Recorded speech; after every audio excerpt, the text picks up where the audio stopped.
Good morning, everyone. Welcome back to another Saturday morning of the UltraCast. I am your host, as always, Hunter, aka the Ultra American TTRPGer, and I am here once again with my amazing co-host. We got Mr. Country Time Pop himself, Roger, a Marhawk man, the connoisseur for anything Star Trek, and the guy that you think would sound gruff but actually talks like a defined gentleman, OSR Dwarf. Well, thank you. I'll try not to get any dirt on the floor. All right, I assumed Oh, everyone had a good week or as best a week as they could have. oh yes. I have I'm sure. survived. I'm sure. I'm sure. Marhawk man is all happy. He gets new Star Trek. Everybody seen that piece of shit? I'm not sure happy is the right word for it. Oh dear. Yeah, I've only seen it in passing, so I haven't heard too much about it. But I also heard about Netflix acquiring all the rights to Warner Brothers stuff now. So Yeah, that's this another is Yeah. thing. this Oh is yeah. not for the best, but whatever. Well, the modern entertainment industry is collapsing in on itself. How long that's going to continue and what will be left afterwards, I don't know. I give it 3 years at best. Like one thing someone mentioned is that a lot of that stuff was actually being propped up by venture capital. Thing is, with venture capital, it's like getting a loan at the bank. You have to pay that back eventually. If you can't, yeah. A lot of their sources of money are getting cut. Mhm. Who would imagine that ending U.S. aid would have such long arms? It's Well, amazing what's going away. the funny thing with USAID is that literally no one actually knows what some of the money was spent on. Yeah. Well, other than Chelsea Clinton's apparently multi-million-dollar wedding. But speaking of Star Trek and being failures, we're doing something. We're starting up something new for the UltraCast because we have decided that we are going to do our new stuff bi-weekly. So now every other week we are going to now start running a game called Out of the Black Hack, a sci-fi sitcom RPG that actually was made by a mutual buddy of mine and OSR Dwarfs, Roger. Mhm. Roger C. Jones. Yep, Yep. he is also part of the Red Room crew. So yeah, this is going to be kind of interesting. I've not had a chance to play any of Roger's games. Yeah, the small part that I spent flipping through the book because I didn't read the whole thing, but I did look through part of it. Is that it reminds me an awful lot of the way that the red system works. That's not entirely surprising. They have common origins, man. I mean, Hmm. it's Mhm. in the modern OSR goes back to the OSR, and a lot of it goes back to attempts to reproduce the white box framework. Hmm. Right? It's either white box or BX. So unless you're wizards, in which case you're trying to tell everybody you're bringing back AD&D, but really it's just a rewrite of 5 edition again. So I gotta share this story really quick because I made a little post about it on my X. Uh, Matthew Tapp, the creator of Bears of Borderlands, he has been creating kind of this chainmail clone called Beyond Drifter Zero, which includes a lot of stuff from Bears of Borderlands and the Arduino games, but the mechanics are all chainmail based. And so we were playing, I think it was like Tuesday night. I was playing this game, and I was a slime. Uh, the official name for the Arduino class it's Star Powered Mage. But because there are star shards in Bears Borderlands that give you powers, I reflavored it as a star shard mage. So I was a slime with a star shard embedded in my slimy body that gave me all these magical powers. And that's how I was able to cast magic and all that. You know, that is a logic that's been used in several of the bestiaries for why some slimes are different than others. It's like, oh, there's a Well, it's slime that got it's something it's stuck also in it. very anime, you know, Yeah. So reincarnated as a slime. I that was an excellent anime, by the way. yeah. Yeah.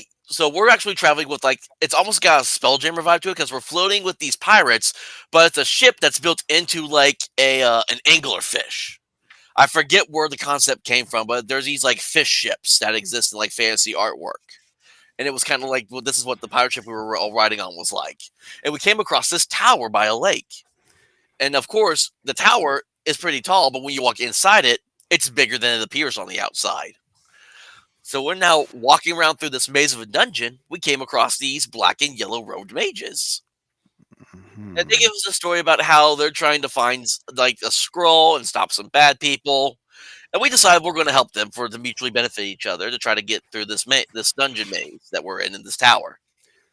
So we come across a room, find cultists, defeat the cultists. Turns out that scroll was the scroll they were looking for. But for some reason, ever since we met these mages, I, as the player and as the character, felt something was off. So I go and I act like I'm going to give the mage the scroll. However, my slime character also had 2 wheel-locked pistols on his person. So as I'm about to give the guy the scroll, I say my slime pulls out the pistol, holds it to the mage's head, and pulls the trigger. And chainmail rules with firearms, if you're basically like point blank range, instant death for who you're shooting at. Mm-hmm. Okay. And so I did that, and all of a sudden Matthew goes, "Oh, the 2 mages leap back kissing as their robes fall to reveal all black robes." So these were There you go. yep. So I'm like, oh, so I wasn't even expecting that to happen. I was like, oh, I did the right thing without even realizing it. I mean, the whole thing you mentioned there just sound like an obvious trap to me. So Yeah, but apparently the scroll we had could basically, I think the idea was it could basically summon like the devil to the world. Oh, Well. okay. that sounds like a plot device weapon. Yeah. Yeah. And everyone was like, we need to destroy this. And I'm like, now hold on. I could learn this spell and use it for when we need it. But Problem with summoning the devil is he always wants something.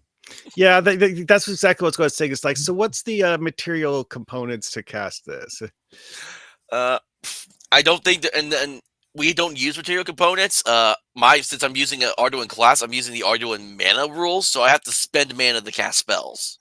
Okay, so it's what, like 9,000 mana or something? I don't know. I did not get the spell level, but I know in Barrows of Borderlands, there's actually a 2d6 roll system that we have to use to try to cast. So you have to meet or beat a certain number in order to be able to successfully cast a spell. Because one player did a crit fail in casting a spell and basically summoned an asteroid that caused a crater in the world. Well, that's not good. Yeah, there's the miscast tables for spells can be really crazy. But anyways, so out of the Black Hack uses it's definitely a variation of the Black Hack system where instead of meeting a target number, you're rolling under your stats. And I forgot that he had this too. It's you roll a d20 and a d6 simultaneously, and depending on and if you get a 1 or 6 on your d6 roll, you get either a hindrance for 1 or a benefit for a 6.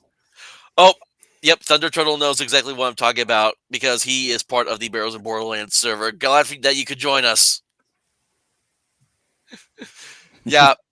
It was like I forget how many. It was like a cup. It was like I want to say it was like a 3,000 square foot crater. I think that was made. That also brought other like out of these outwardly creatures into the world as well. Interesting. Mm-hmm. Yep. And so we're going. Also, wouldn't the person who's casting it be obliterated as part of the crater? No, the Matthew was Dungeon Master. He rolled on the table to see like where the asteroid would hit. It was a random slot. Oh, I see. It was not a targeted miscast on the spellcaster. The miscast caused the asteroid to come into the world and crash land. Oh, right. Okay. Okay. All right, so we are going to. This is kind of their session 0, which is what I usually call when I ever do character creation for games. So we're going to be going over character creators, and Duskquill may be part of these as well. I know sometimes he makes it, sometimes he sleeps in, depending on his week. So we may see him. It just depends on him. But if he does, I'll make sure. He said something on Discord. I'm not sure. I hadn't seen anything recently, so I thought he said it was going to make it. Or maybe I'm thinking of a different person. Oh no, that was Mark B. Never mind. All right. It's because like there was someone who posted after all us were in the group together, and then like about some well anyway. Yeah, I know Johnny, aka the Powerful Silencer, or the OSR, I like to call him, was asking about it too. So he may possibly join, he may not. But this is going to be kind of the good thing about how the way this game is played, with it being kind of like episodic sessions, is that people can just kind of come and go. Yeah, Kind of the equivalent of guest starring, in a sense, you would say. that's true. All right. So I did share with y'all the form fillable character sheet. So Mhm. y'all should have that. And then I see that. and you guys can roll physical dice for this game. Okay. I'm not gonna. It's like I trust you all guys enough that you would be honest about your rolls. So Mm. so we can roll physical math rocks, and if you have like a digital dice roll of some sort, you're allowed to use that, but you don't have to show it off or anything. So I actually have a lot of physical dice next to me, so yeah, that's just easier. So Yeah. I have 3d6s, only one of which has ever been used before. So I'm going to see how that works. Mm, Yep. I'll know time to which find out which d6s ones are. to keep and which to punish based upon Yes. the results. So I actually bought some new dice because, for those who didn't know, it was my birthday on Thursday. I am now a 33. Yay! I'm 33 years old. And I already got salt and pepper flakes still growing in my hair like crazy. So it's kind of hard to make out, but they're these. It's a black starlight with red numbering, and it says black Oh, starlight, but there's a nice. hint of blue to it if you hold it under a light just right. Oh, nice. Yeah, so those are the kind of the starry background dice. Kind of appropriate.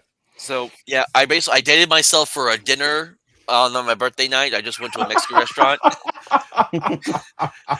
There was this whole comedy thing that I saw years ago where a guy did a comedy skit about dating himself and it was a whole comedy skit. It went viral, and I just randomly remember that.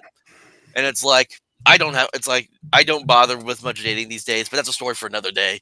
But I went to a Mexican restaurant that was in town, had a big old fajita burrito, and then I went to a local game store. And that's where I got the dice. Hmm. So, right. So we're doing so. How we roll stats for this? It's kind of for those that would be very unfamiliar with this, which I assume most people are these days. Is you roll 3d6 straight down the line. Oh, 3d6 straight down the line. the boring way. Okay, then. Okay. So Well, it's hopefully it won't matter that much because I think usually character class matters more in Black Hack style games anyway. Yeah, And that's then the we thing. get to Is choose that, other fun things like what are we going to name our ship and what is our race? Because apparently there's some pretty goofy ones in this. apparently there are modifiers in this, which I don't. yeah, know. that's what I'm seeing on the character sheet. I'm trying to find where those would be located on here for modifiers. I don't know. Is it supposed to be just how they usually would be? Because I thought this was a roll. These under look more stuff. BX to me. These look more like BX modifiers. You know what? Nope, it is because it's got a whole difficulty target system. So this is because I thought Black Hat rule set, but no, it's a target number system. So it takes some inspiration from Black Hat for sure, though. All right, so everyone, 3d6 and give me your strength. Okay, Let's see, so- mine is 8.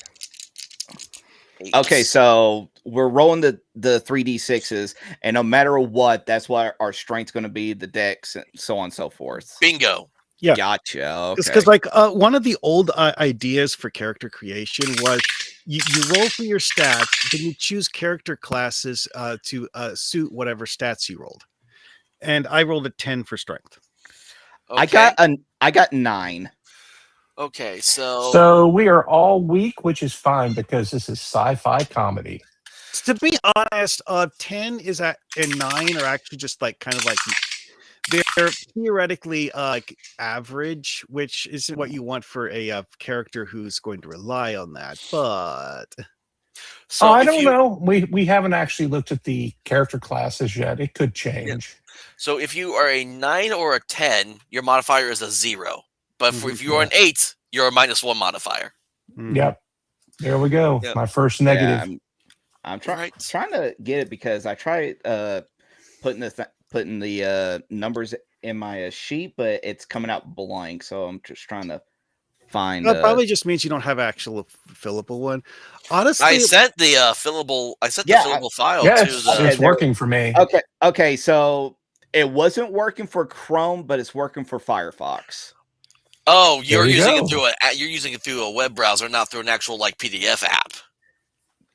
Yeah, If I'll you had it never like take open in that. like Adobe or something, it would work just fine. I Okay, don't have Adobe. I'm doing it in Edge, and It's Edge is working fine. All right. Okay. Now, give me your 3d6 dex. All right. 9 for me. All right. So another 0 for you. Ooh, Actually, 11. I'm -1 because my strength is 8. All right. This is impressive. I got a 5. Oh, hold on. Let me do the math on this. Oh boy. Let's see. I think. Marhawk Man, There's that's a- a -2 for your dex. Oh, is it? I thought it was a -1. Okay, so from what if I recall, the universal way to do modifiers, subtract from 10, divide by 2, and that's your So- modifier amount. Right. So here's what we got on page 4.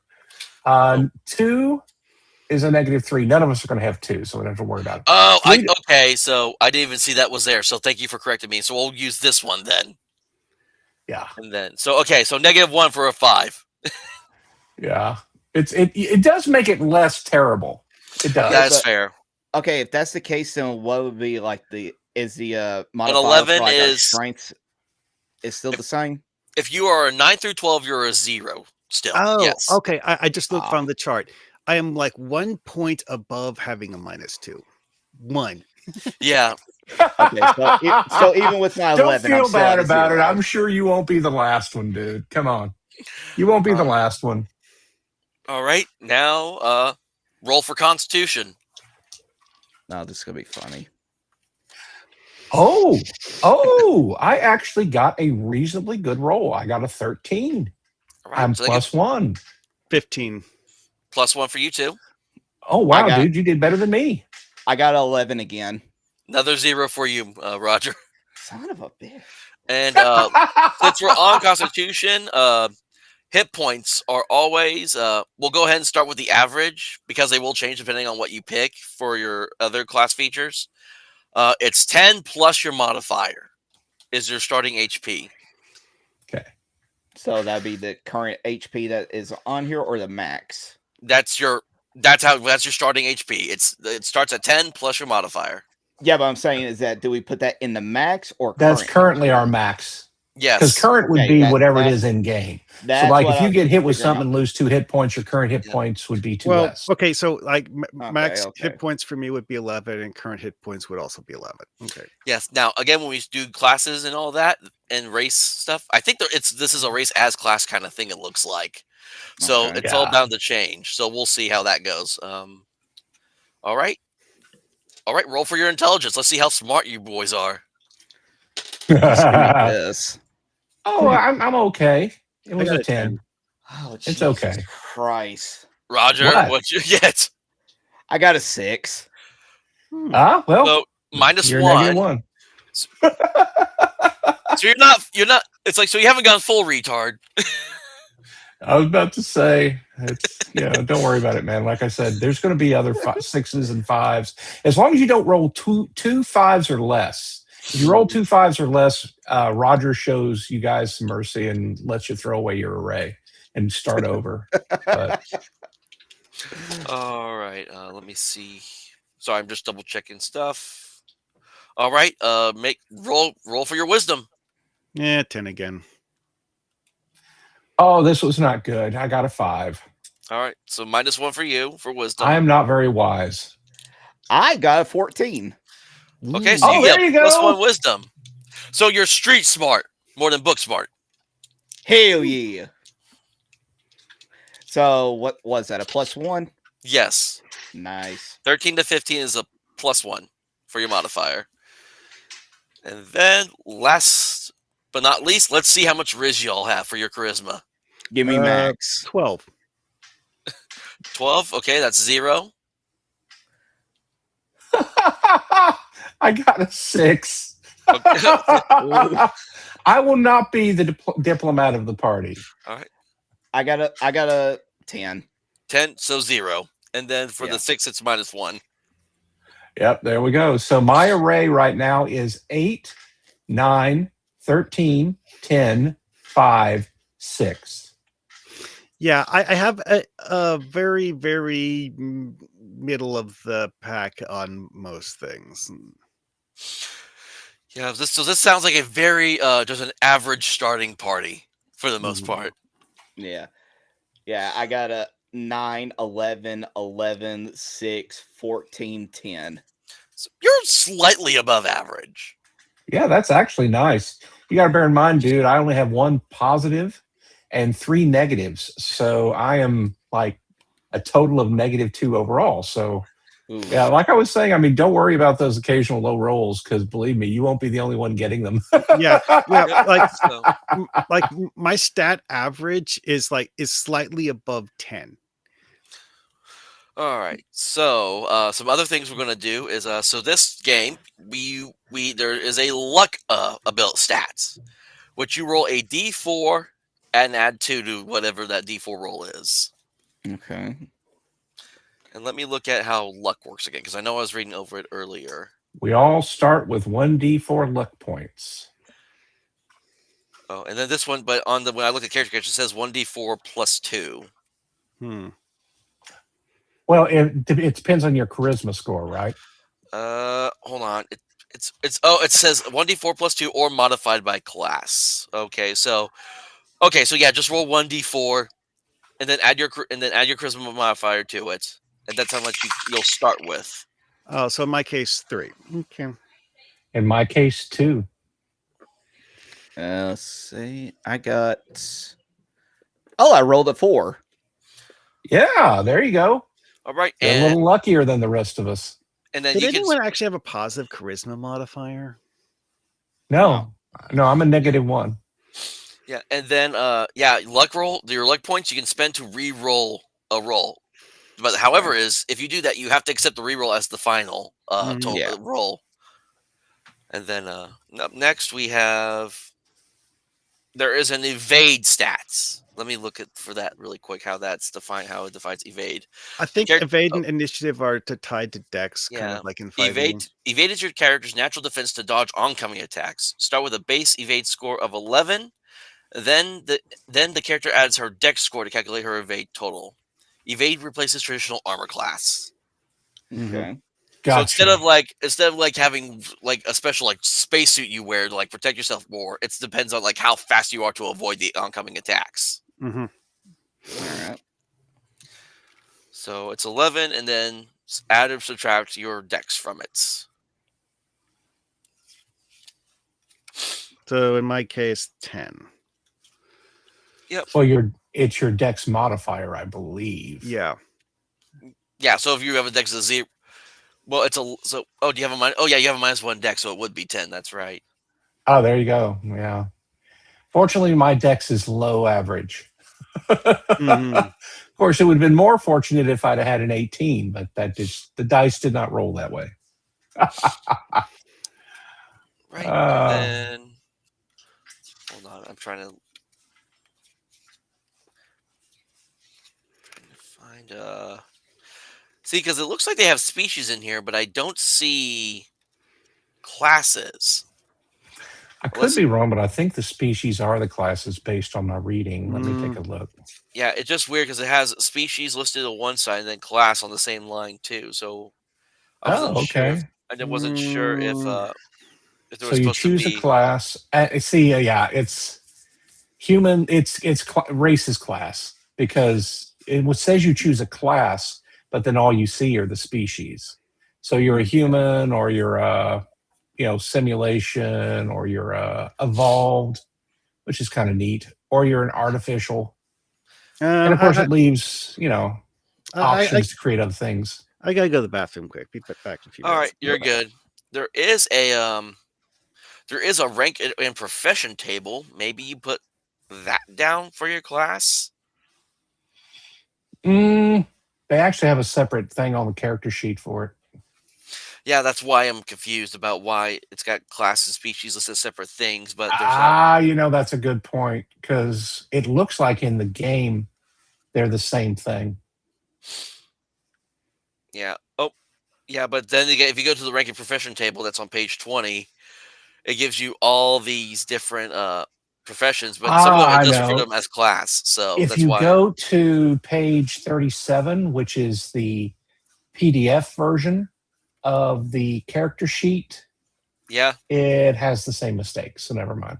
I think that's just a mistake. We just need to let Roger know Okay. Mm. Yeah. because I'm not seeing any evidence that your class is separate from your species.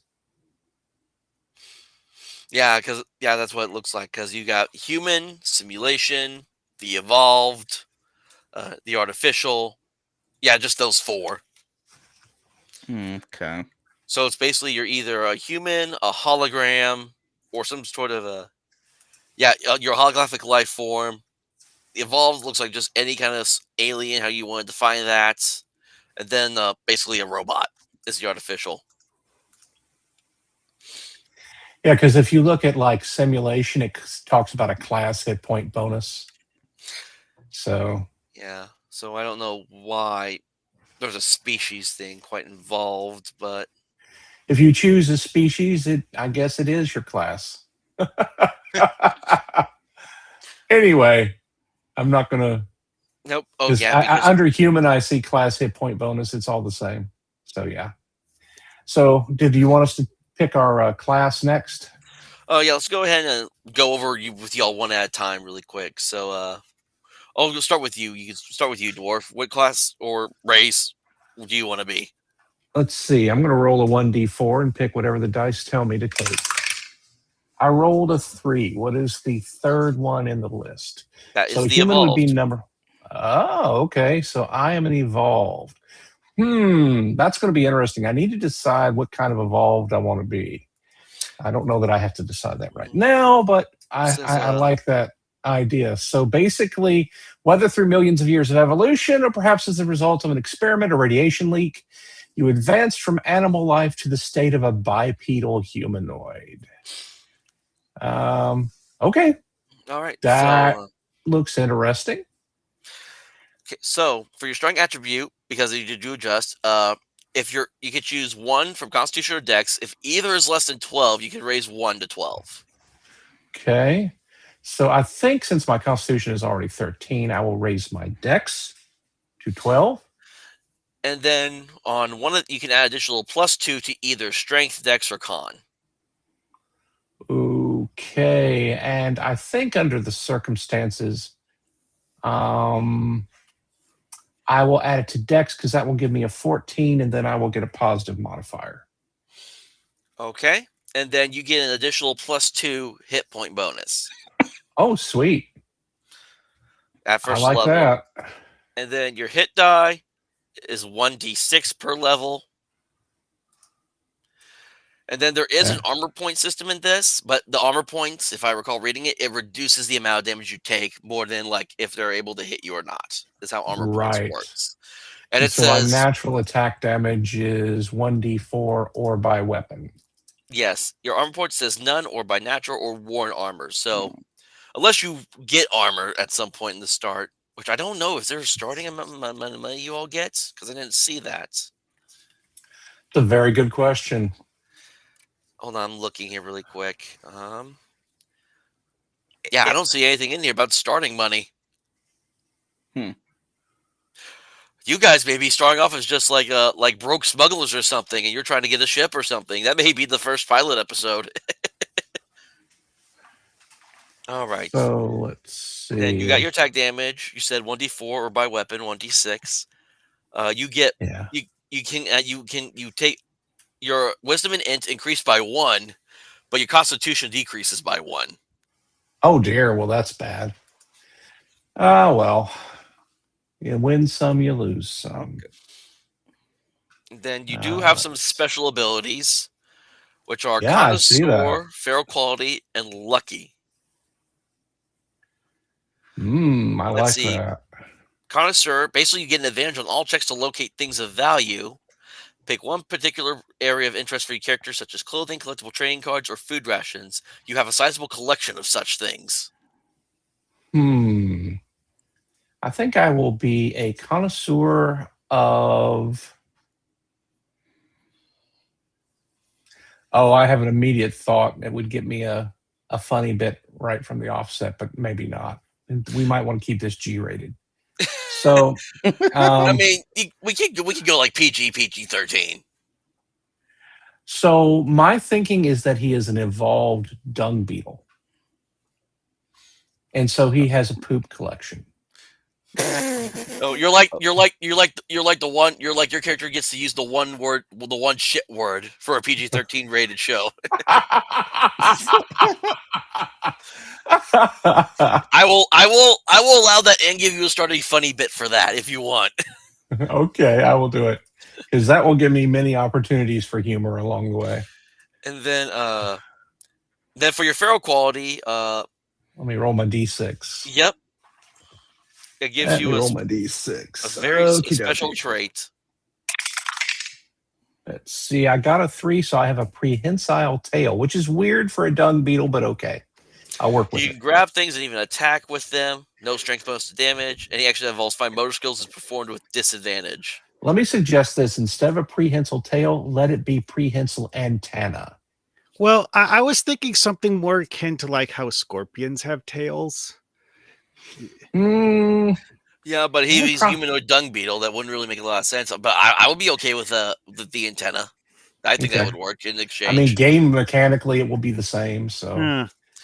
Oh, your this lucky thing's really cool. You get an additional 1d6 luck points started at first level, Oh, nice. and you recover luck Okay. points at a rate of 3 per gaming session.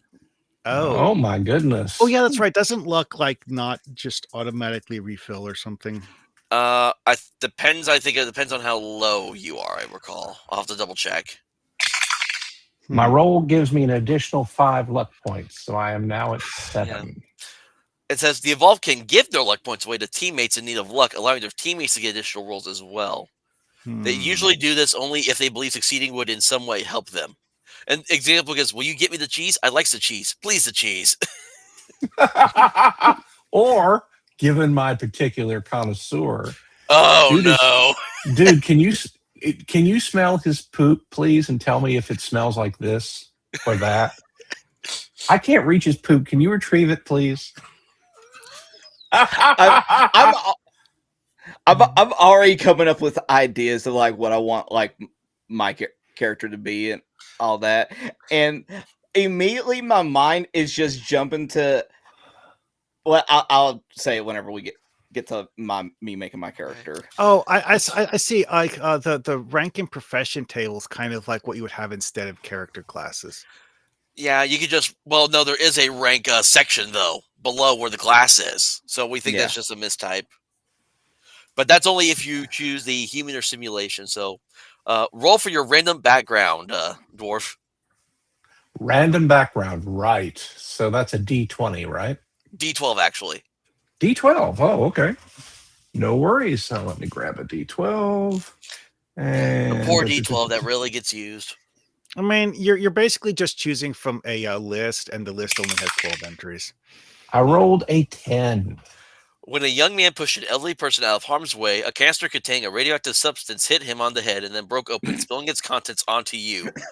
You were later brought aboard and evolved. You may have learned kung fu from old martial arts flicks. Oh, that's interesting. I like Turtle's comments there. Does this rug smell like chloroform to you too? It's crouching beetle hidden shit. There you go. All right, and I think that is it's at least for now for your character. Oh, sorry, Dwarf. I think so. All right. Yeah, because you only have the 1d4 right now. We'll figure out if y'all have some sort of starting money or not here once we get through this part of the character creation. We'll figure that out here in a bit. Yeah. All right. Roger, what species class are you picking with? I feel like just because where I'm due to like this whole entire thing, it'd probably be the safer route if I went for like the human. Okay, so for a human, if your con is less than 12, you may raise it to 12. And it is. And then you may also add 2 plus 2 to any attribute of your choice. Now, when it's a 12, it gets the +1, right? No, it's still at 0. It's when it goes up to 13, it becomes a Okay. +1. Okay, so the only one that I can get that increase on is if I increase the dex or I increase my con. It's completely up to you. So, Hmm. oh, and I don't know if I told you this, Dwarf, but you have a hit die that's 1d6 per level going forward when you level Yep. up. I'm I'll apparently more like the rogue type class, right? Because I have a D6 hit die and I'm lucky. So that does sound kind of roguish. It's a, go ahead. Sorry. I was gonna say it's a weird like thief bard class. We'll thing You it feels like. know? I'll probably increase my con up by 2 to make it a 14. Okay, so that gives you a +1 for modifier. So make sure you adjust your hit points accordingly too. Yep. Okay. Now, So unfortunately, you don't get a hit point bonus, so you start with what you start with. I get 12. That I'm fine with that. Wait, how'd you get? Everyone starts Because at 10, I thought, plus I your thought it was 11. modifier. I thought it was 11. No, that's your evade. Evade is 11 plus your dex modifier. Hit Oh, points is 10 plus your con okay. modifier. I read that wrong. Yep, it is 11. Oh, we do eventually go to the rank and profession table too. Yeah, that's only for humans and simulations, though, not for I artificial. see that now. You're right. So I will say for your armor points, I will let you start off with a worn leather jacket, so that gives you an AP of 1. AP 1. All right. That works for me. Well, for the human, because it doesn't say you don't have a starting armor for the evolved. This is just for the Gotcha. human. And it's Gotcha. like and it's worn leather what? Leather jacket. Let me make sure I type that out. Worn leather jacket. Yeah. All right. Then attack damage it's 1d4 or by weapon, which would be a 1d6 once you get it. All right. So 1d4, and I'll just put in like parentheses like 1d6 with weapon. Yep. Now it says your rank or profession. Roll a d20. All right. Give me a sec. 1d20. 6. Your rank. You are the assistant sanitation engineer level 2. You worked in the bowels of the ship, making sure things got incinerated, recycled, or blasted into space. Oh, So that's I'm the- perfect. That so I'm a explains janitor. why I'm working with you. Oh, there we go. There we go. You know what? I'm gonna give you a starting fight because I'm changing this title. You're going to be the assistant sanitation supervisor. All right. Where would I put that? Rank type? Yeah, where it says rank type. So basically, you're an ass.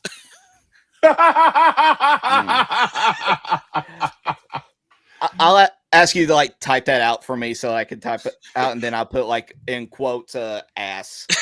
Yeah, as like the A dot S dot S. yeah, that's what it is. Like, yeah, assistant sanitation supervisor level 2 is your rank. Mm-hmm. Then these are your special abilities that you have. Mhm. Your first one, you are a reluctant leader. You have a pool of leadership dice, which is d8s equal to your hit dice, which your hit dice is 1d8 per level. These may be added to attack damage or used to add to another character's attack roll, skill roll, or saving throw. The human must describe how they are helping the other character. And then when making an attack, distribute any number of these dice among any number of nearby targets. For each target the player assigns dice, the player must come up with a bespoke and hopefully comedic narration for the attack. Make a core mechanic roll for each target to see if it hits. If so, damage dice, roll the damage assigned, and reduce its HP that amounts. So you basically are forming a pool of D8s that you can just use for almost anything. Yeah. Okay. The pool of dice resets after a scene change, such as a normal rest period or at the start of the next session. Oh, this is interesting. There's something in here called Alpha Prime. Note that there can only be one human designated as leader per group. Rank is immaterial. All right. Okay. Your other special ability you have is called Inspire Others. Once per combat, or a similar dangerous situation, a human can give an inspiring speech or convincing statement in place of an action. The player can choose to give all allies who hear it advantage on their next attack or advantage on saving throws. Only one human character may do this per combat. All right. So almost the equivalent of a bardic inspiration. Makes sense. Yeah. Yep. And then last thing you have is human ingenuity. A human can improvise a weapon out of combat or while doing nothing else in combat for 1d4 rounds. This is a hand weapon that does 1d6 damage. If the player can come up with a plausible description, it can be a ranged weapon instead, such as a bolt gun used for repairs. Necessary parts for repairs or other sorts of jury-rigged items may also be constructed as per GM discretion. So you're basically so you're also a artificer and you can just create shit. Nice. Exactly. That's why I like you so much. You can create shit. Wah, wah, wah. And then roll a d12 for your background. Let's see. I got 8. There was a wild party. You woke up to find all of the lifeboats gone. Oh, dear. That's your background. Okay. And that looks like to be it's for you. All right, so Marhawk Man, you're up next. But yeah, There you go. essentially, my idea that I had for him is essentially kind of like the equivalent of, due to his low intelligence, Zach Brannigan from Futurama. Oh, so this will change things then, because if you're on a wild party on a ship and the lifeboats are gone, you technically will start with a ship. Ooh, okay. So we'll see how this plays out. All right, so Marhawk Man, what race class are you going with? I actually did a D4 roll to decide which one, and it came up with Android. Oh, the artificial. Okay. Okay. Then it says, so for this, your starting type and attribute adjustment, you lose 2 from your wisdom. And then you choose what type of construct you are and adjust the attributes. So you can be a worker or security artificial, a science or a medical artificial, or an entertainment pleasure artificial.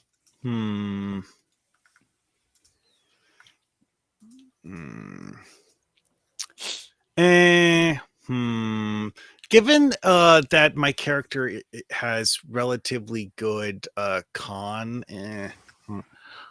Oh wait. I just go the worker security. Okay, so your strength and your con are raised to 12 if they're below it, and you can also add +2 to your strength with a minimum of 14. Okay. All right, and if you're like, and again, if it's like, I think it's 13 to 15, that modifier becomes a +1. Yep.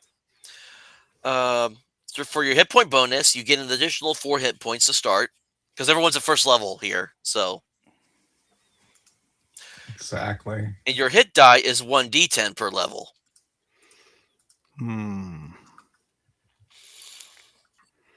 Wait, it's the +1 is at a 13?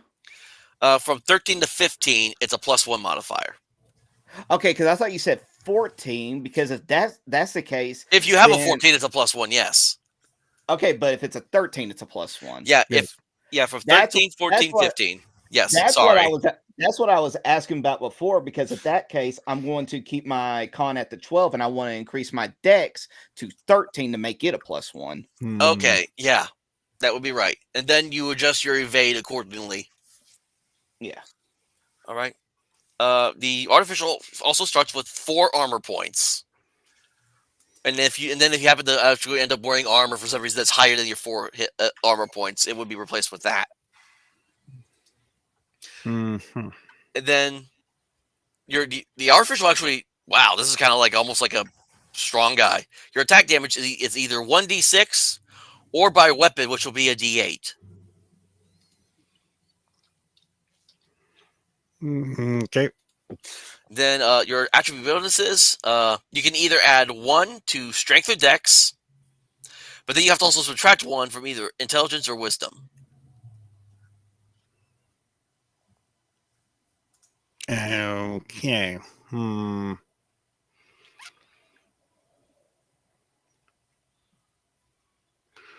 Oh.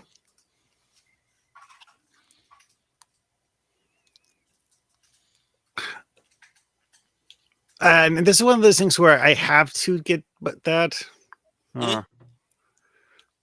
Fine. I'll increase my dex by 1, I guess. Yeah, it says you have to choose between either strength or dex to increase by 1, and then you have to choose between intelligence or wisdom to decrease by 1. And this is applied to your stat number, not the modifier. Yeah. You know, I'll have my int be 9 then. Because that actually won't change the modifier on that. Okay. All right. So your special abilities that you start with, your first one is called Construct. Artificials cannot be harmed by poison, drowning, oxygen deprivation, or effects that would only harm biological organisms. Electricity, fire, cold, and conventional damage will still harm an artificial. Psionic attacks that could affect computers and machines, at my discretion, will also affect you as well.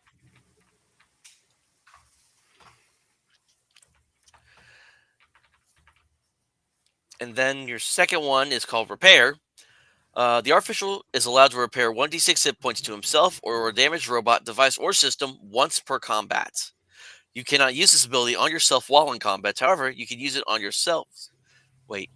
No, cannot use this ability on themselves while in combat. However, they can use it on themselves while not in combat. But I guess if there's more than one artificial, they could use it on each other. Yeah. The guy doesn't like the two artificials are just touching each other in the middle of a battle. No comment. It's like insert your healing ports into mine. Boy. Then your last thing is armor, which you have a polymer skin or armored shell that helps to negate damage. They do not possess squishy internal organs like biological beings. And then roll 1d12 for your random background, more Hawkman. Yeah, okay. 4. Let's see what 4. You were meant to be a gift for someone who will never receive it. Okay, that's impressively vague. Like what? Oh, kind of what? gift? Oh, don't know.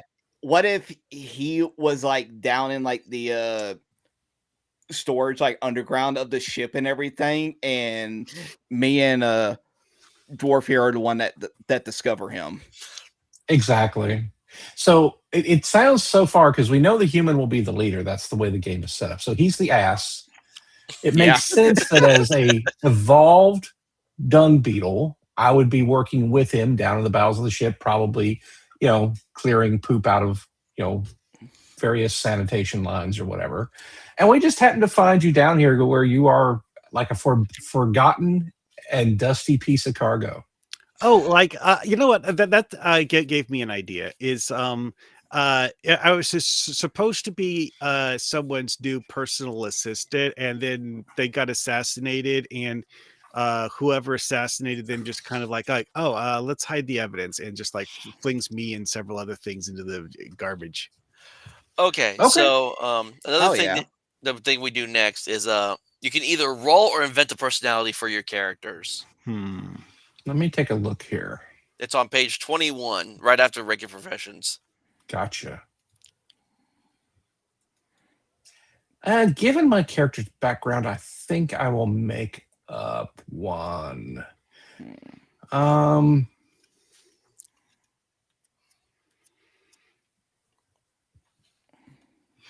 Oh, I know. He's compulsive. He just can't help but collect poop. It's his instinct. And he'll talk about it in inappropriate situations, but he's not crude about it. He's just compulsive. It's like he talks like the fine gentleman just about all the different kinds of poop that he's come across over the years.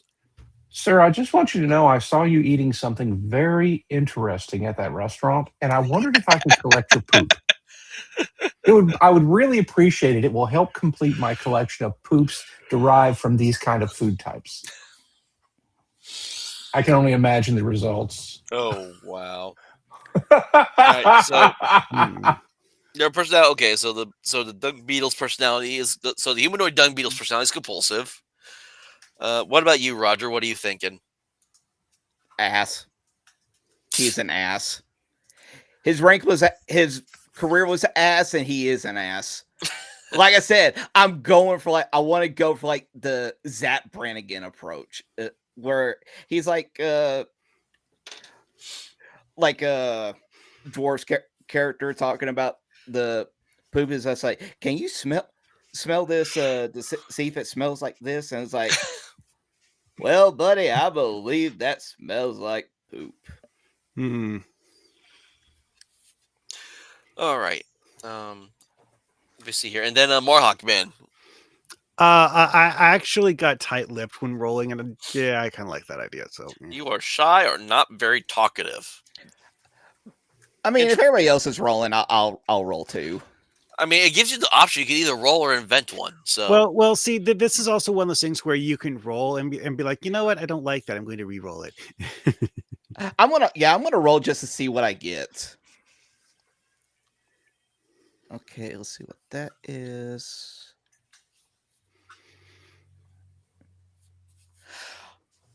Oh, that worked so well. what'd you get? 7. Braggart. You are compelled to brag about yourself, and sometimes you even lie. But yeah, because he'll boost himself up and everything. It's just like, yes, I am the leader of this motley crew. I was even the leader of the ship that we were even a part of. You worked in the bowels shoveling the ship. I was the leader of this crew. All right, and so that's basically all your characters. Now, it doesn't give me weapons equipment. Basically, you guys are allowed to start off with what you think your character may have on their person. Hmm. Well, obviously, I have a poop collection. Yeah. I'm trying to see if there's actually items in here of any sort that I can pull up that would be able, like, if you had this would give you like so many I armor see it. points. But According to this, it's all imaginative anyway. yeah, which You can kind of make stuff up. See, so my possessions, I will have my poop collection. I will have the Galactic Encyclopedia of Fecal Material. the Encyclopedia of Fecal Material. I like that. And damage is determined by class and not by the actual weapons themselves. So whatever it says that whatever your damage is done for a weapon, that's what you will roll for any weapon you're holding.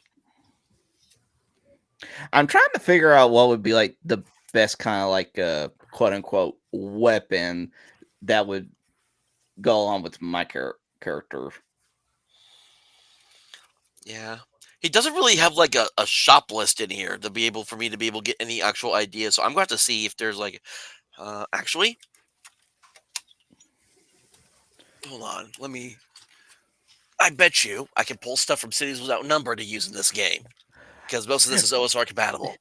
Because I'm just imagining he'll just be lying and everything. And it's just like, it's okay, boys. I have it all under control. I have a gun. And it's just a slingshot. So I will Tools and have trade, here we a white janitor's outfit that fits a humanoid dung beetle and a plunger. Because I work for the ass. Hmm. Yeah, there we go. Okay, I'm trying to figure out. Yeah, wow. Okay, hold on a second here. Do you want to start with some kind of like something that gives you some armor points, or no, or no, dwarf? I'm okay with how I am. I don't think my character is going to be the one who does a lot of fighting anyway, because I can just give luck points to other people who have a better chance at surviving combat. More than likely, I'm going to be pulling stuff from this book to use for like items and stuff. More than likely, since it doesn't give me a whole lot in this little book. But that's felt like that's may have been kind of the intention. This was supposed to be like used in part with like other games. Yeah. All right. Well, since we realized, okay, so we're basically saying that Oh, this is basically going to be the pilot episode. Is how Roger's character's background is. It opens with Roger waking up after a wild party and seeing that the ship is abandoned and all the lifeboats are gone, except for the 2 remaining other beings on this ship. Yeah. I think we just need to come up with our names, and we need to decide what our ship name will be. I didn't tell you what my possessions were, because possessions, a crowbar and a storage crate, because you guys found me in a storage crate, I guess. Yeah. That would make sense. And then we're going to go a little backwards here because you also make an AI, but I think we need to make the ship first before we can make the AI for it. So yeah, the ship definitely needs to have like an AI system built into it. So Roger, roll me a d6. A D6. Okay. This will be the type of ship that you are currently on. 4. It's a transporting, terraforming equipment and personnel ship. Are we just transporting shit? It says it says terraforming equipment, so this is almost. Wasn't one of the main ships in like the Dead Space game like a terraforming ship of some sort? Yeah, I think that's right. Yeah. So it's kind of something like that.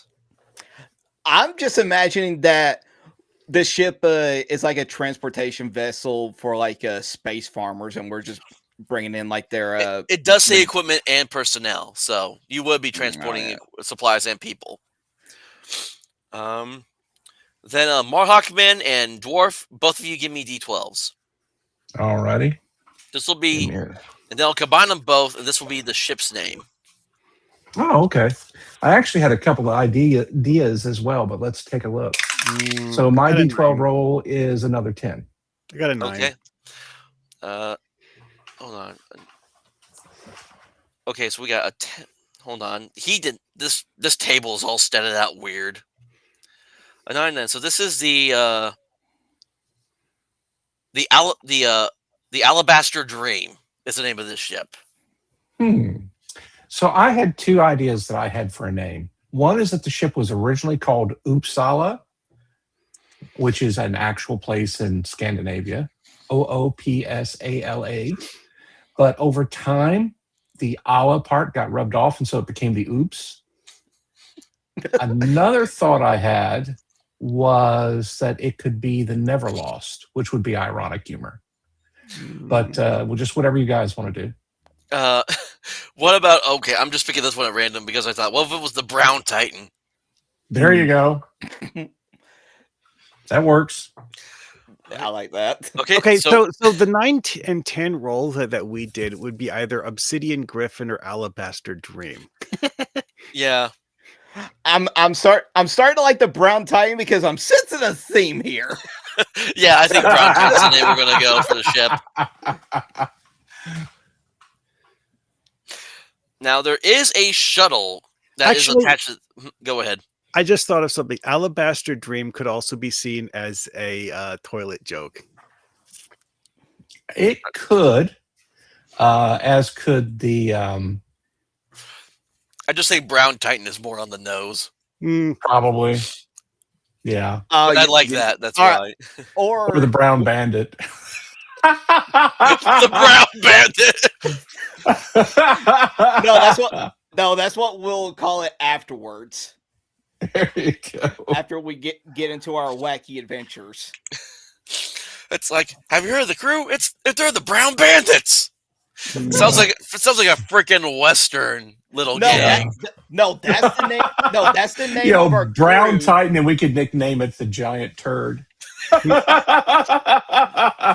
literally just a giant brown, like, the only reason it looks brown is because it's so rusted. No.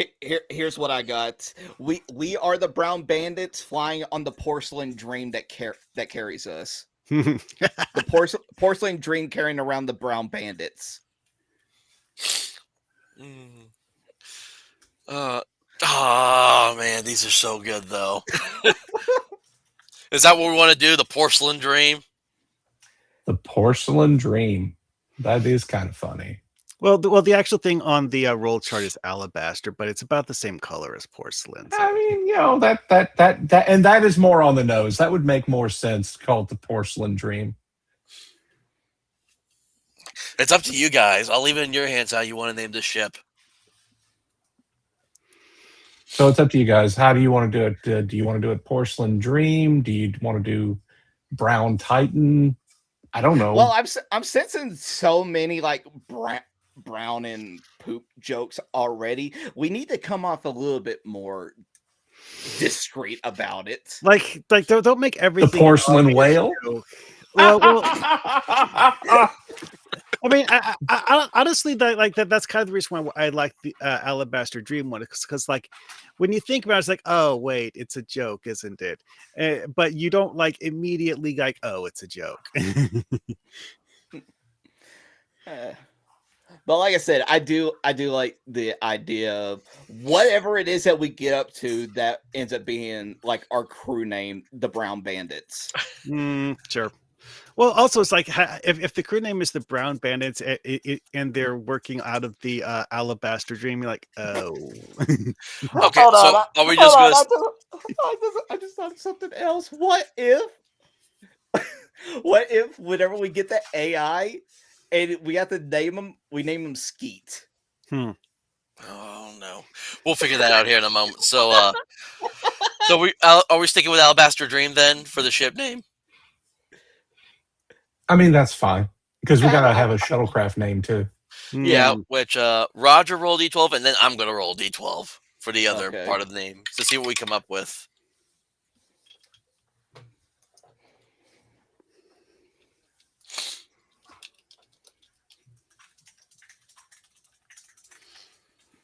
What do we get? What'd you roll for your D12? Oh, 5. We got the Explorer. We got the Explorer Hauler. Okay. Yeah, that fits, I guess. I feel like. Let me think. I feel like if you're hollering on the Porcelain Dream, you got more concerns than anything. Honestly, I think I don't like the one that I rolled. So I would say, what if the shuttlecraft name is the Cosmo Hauler?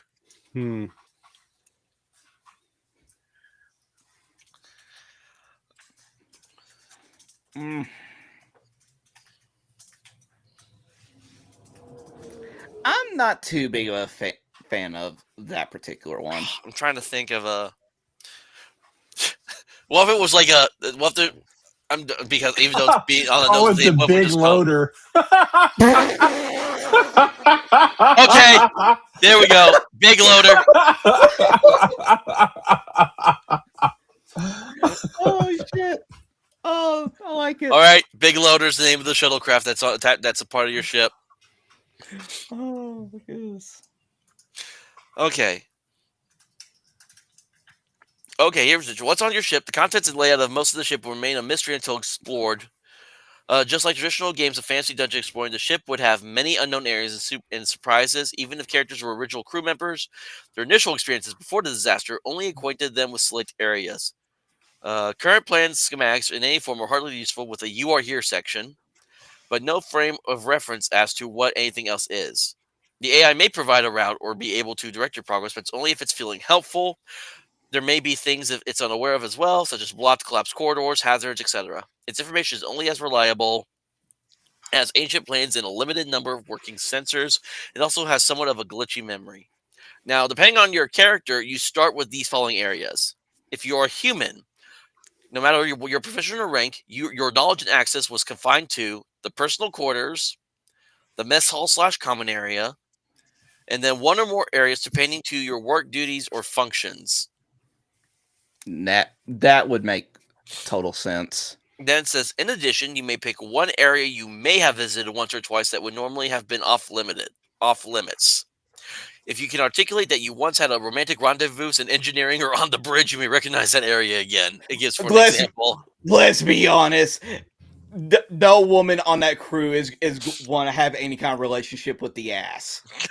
So, do you want to have Duskquill jump in quick? We could catch him up on this. Yeah, we still got time. We can have him jump in. Oh boy. Yeah. Uh, hmm.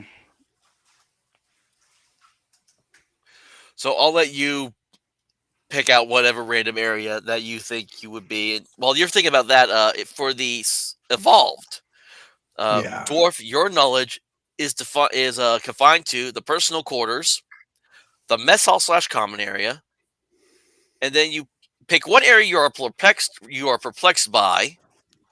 You don't understand its purpose and must describe it to other characters without revealing its purpose. Hmm. And then it says, in addition, you may pick one area you like to visit, but not for the common reasons associated with it. For example, you may have found a live entertainment stage performance area and discovered a collection of costumes and clothing you now wear, or perhaps you like to hang around in the cooling conduit tunnel, listening to the gentle dripping of radioactive fluids. Hmm. Oh, let's see. So pick one area I am perplexed by. He want to be listening to some Um, fluids, I, but not the ones that you're describing. yeah. So I would probably be perplexed by. Let me think. Let me think. Let me think. Hmm. Oh, I would For probably being be so late. perplexed by the ship's computer. Yeah, that would make I, sense, actually. Yeah. I would hear it, make sounds and blinking lights and all that stuff, but I just assume it's like a cranky noise box. Mhm. It's like the cranky noise box is making noise again. It's squealing. And That- all kinds of red lights are coming on. That is an interesting thing I've noticed in a lot of fiction where they have bug races, is that the bug races have a computer interface that just doesn't look anything like something a human could use. Oh, So yeah. the reverse would seemingly be appropriate, I guess. All right. Yeah. And then And as for one area I like to visit, I like to visit let's see. Oh, I got it. I got it. I got my area. yeah. Oh, what I need to do is y'all can come up with the area still, but I just remember there's an item I saw Drive Through RPG that I will more than likely be using for this. Oh, I looked up mine, and mine basically, when you combine it with the story of was found stored in a box, I basically don't know anything at all. So going to the artificial. Oh yeah, your knowledge is confined to wherever you were found. Because like if I was a android assigned to the crew of this ship, I would know how to do whatever my job was as part of the crew of the ship. But you really weren't. Yeah, so You're you know. just you just never made it. Your actual owner is dead. Yeah. Or So- presumed dead anyways. We don't actually know for sure, I guess. I don't know, whatever. It just says you were a gift that was never given. Yeah. But So like I'm I said, perplexed by the ship's computer, and I'd like to visit the ship's head to collect interesting poop, which is definitely not a reason you usually go to the bathroom. Yeah. Most people try to get rid of that stuff. I want to collect it, just in But like- case. like I said, I got the perfect one. It's actually the captain's quarters, and it's because the captain of the ship was my older brother who only felt obligated to hire me on for it because our mom kept harassing him. It's just like, your brother isn't doing so good. Can you give him a job, please? Yeah, that's about right. Hunter, you're muted. Sorry, I didn't realize I muted the blow my nose. Only to have him abandoned by you at the space station. Exactly. Okay, so that's you guys starting off. So now that Duskwill's finally arrived, let's go over your character creation, Duskwill. Now, so do you have the character sheet open? Do we have a link for that character sheet somewhere? I posted it. I dropped the file into our group chat with the rules. Yeah, if you Okay, scroll up a little bit, you'll find it. Oh, okay. I just completely missed it then. Alrighty. Let me download these. Okay, that's the character sheet. And then there's the book. All right.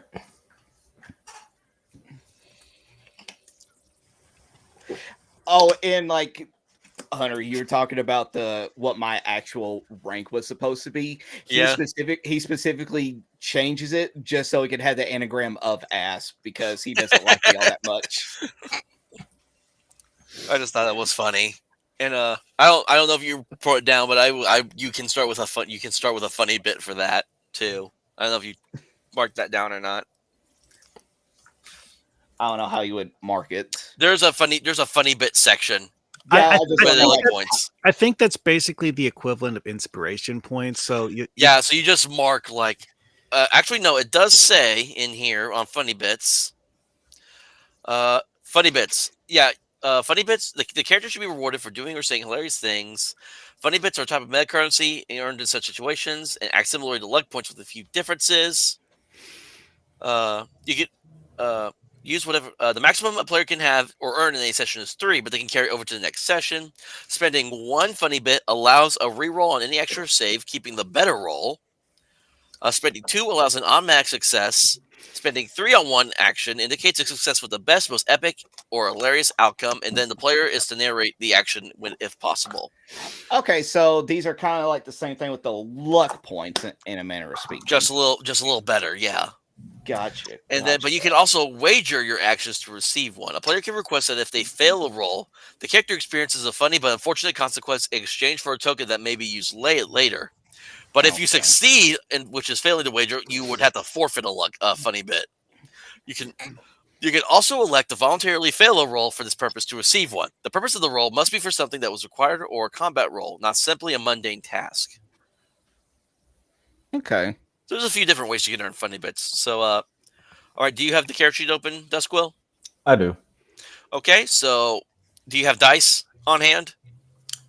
I do indeed. All right, so for your attributes, we just do 3d6 down the line. So give me your strength. Oh well, if we need multiple d6s, let me not use these and let me use my fucking set of 24 fucking d6s. That sounds So- like an adequate quantity. Sounds like someone used to play a lot of Shadowrun. Mm-hmm.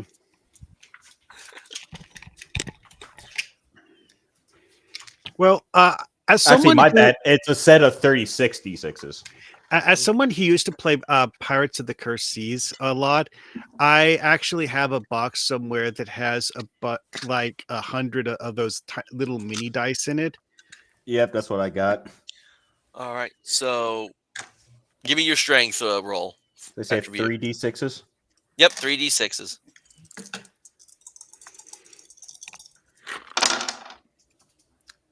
See, 4, 5, 6, 7, 8. Okay, so your strength is an 8 which will be you have a modifier of -1. Ooh, I'm pretty Right. weak. All right, your dex next.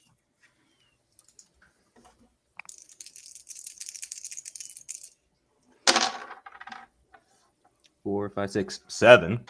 Really? Okay. So Jesus. also, I'm you're going also pretty low. a -1 for dex. Well, I may not be so good in combat this go around. All right. I wouldn't worry about it. I don't think anybody is. Constitution is next. When do we start role playing Star Trek? Oh my god, that's What?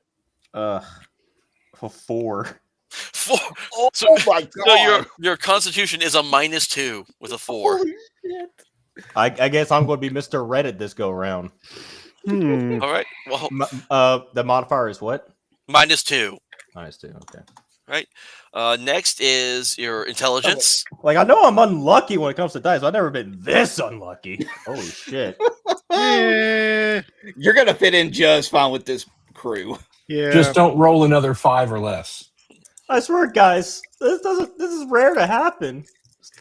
This never happens. I'm normally better. Oh god. 4, 5, 6. Fuck. Well, Oh my another God. -1. Oh, I almost want to scrap this whole set. Holy shit. This is atrocious. Guess I'm getting my comedy all out the way real fucking quick. By making my character the joke. Wow. Okay, Huh. yeah, your wisdom's next. So About that, it's a 12. that's a 0.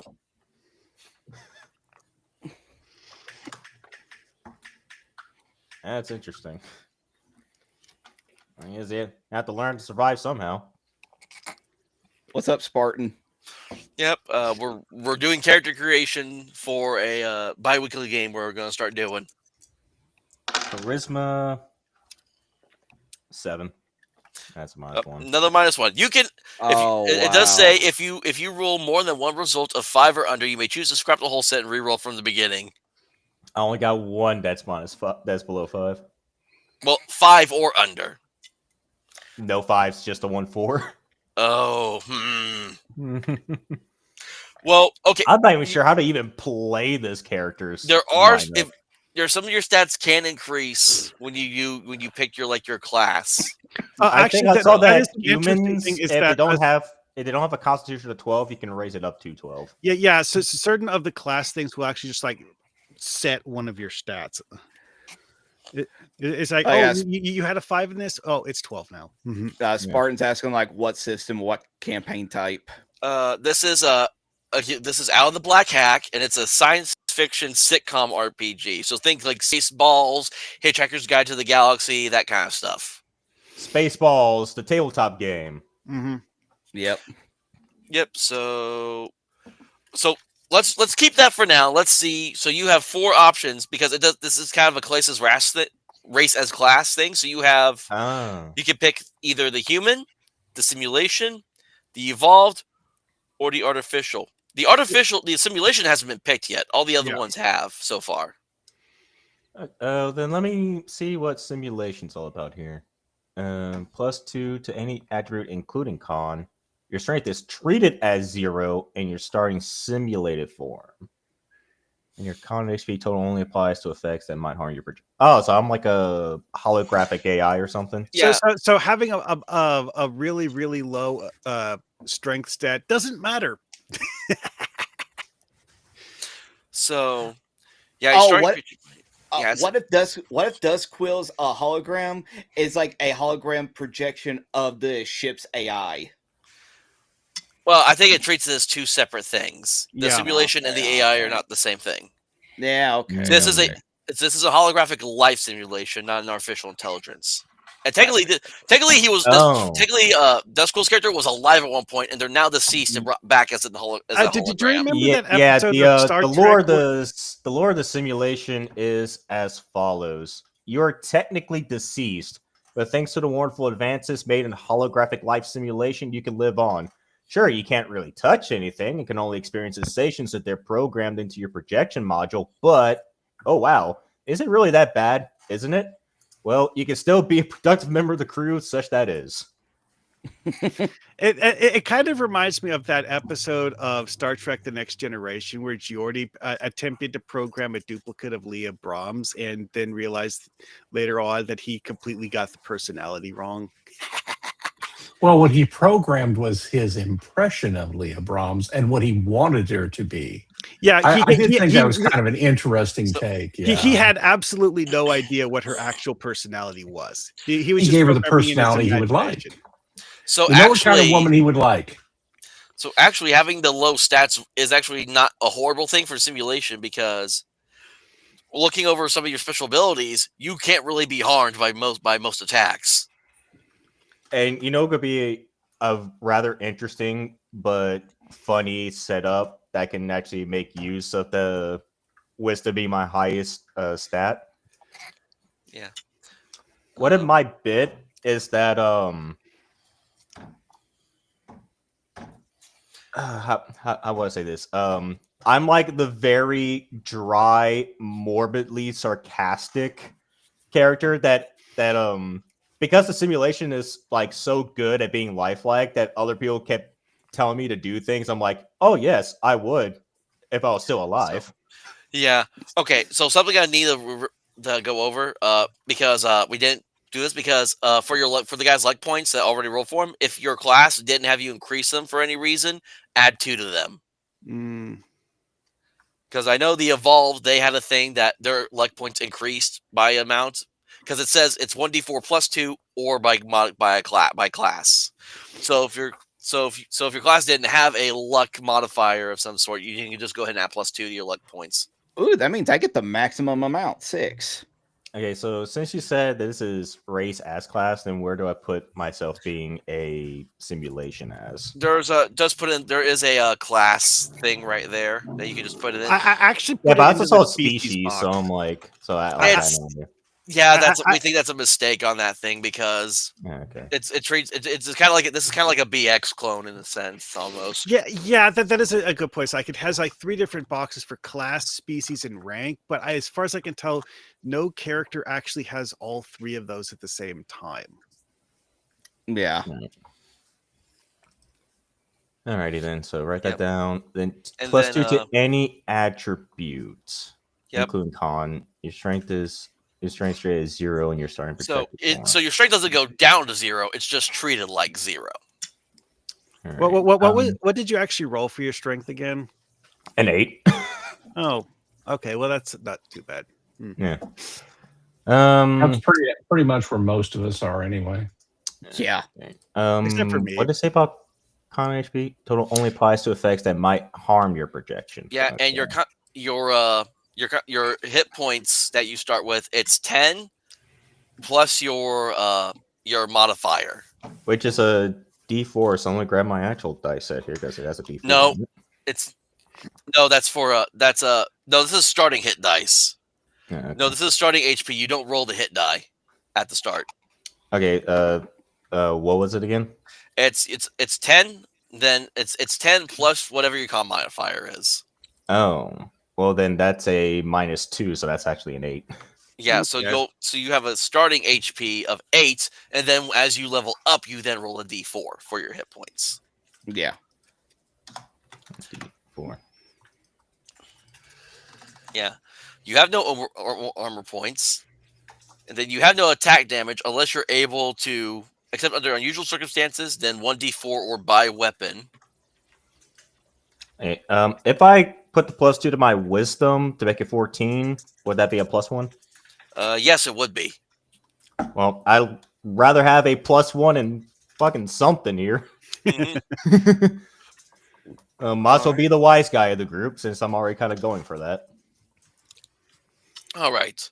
Then you also get a rank, or you get like a rank in profession. So roll a d20.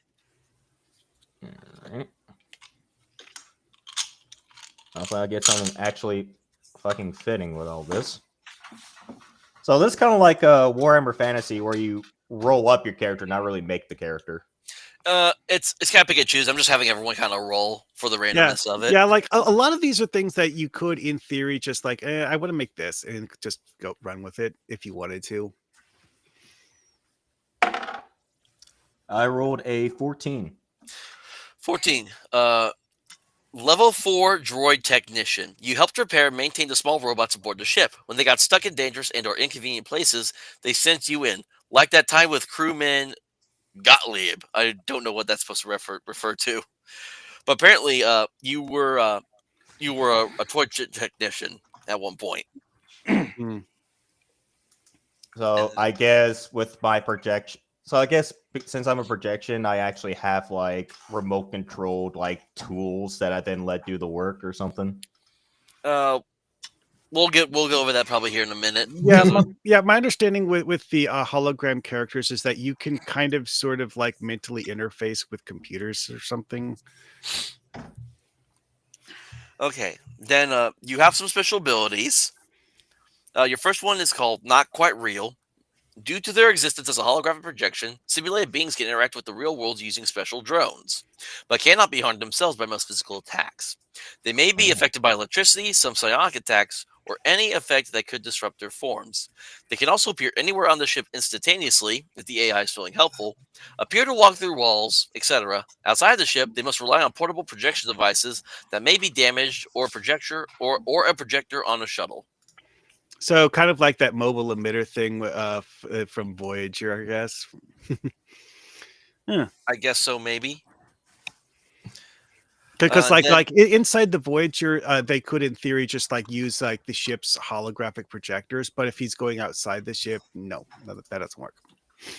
And then you next special ability is advancements. At every level attained, starting at second level, there's a chance the simulation can find better ways to interact with the environment. Roll a d6, and then on a 5 or 6, the simulation may be upgraded to the next advancement, which may be explained during the course of the next session as part of that episode, or perhaps as a result of something that happened previously.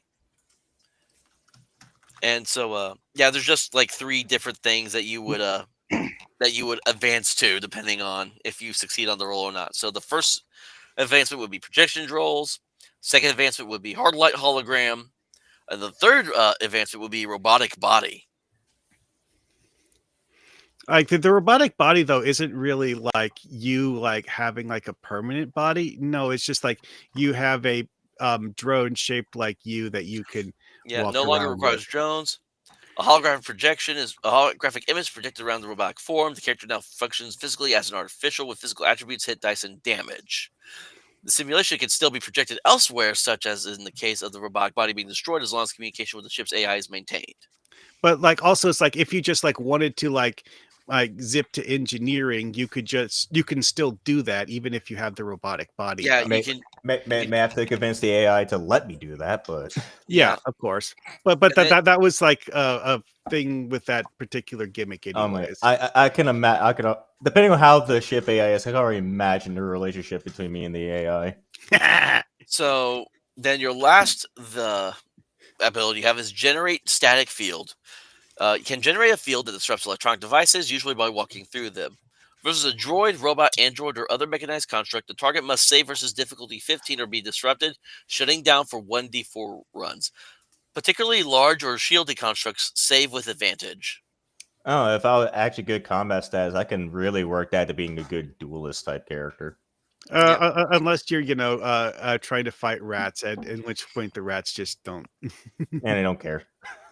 So, all right, and then roll a d12 for your background.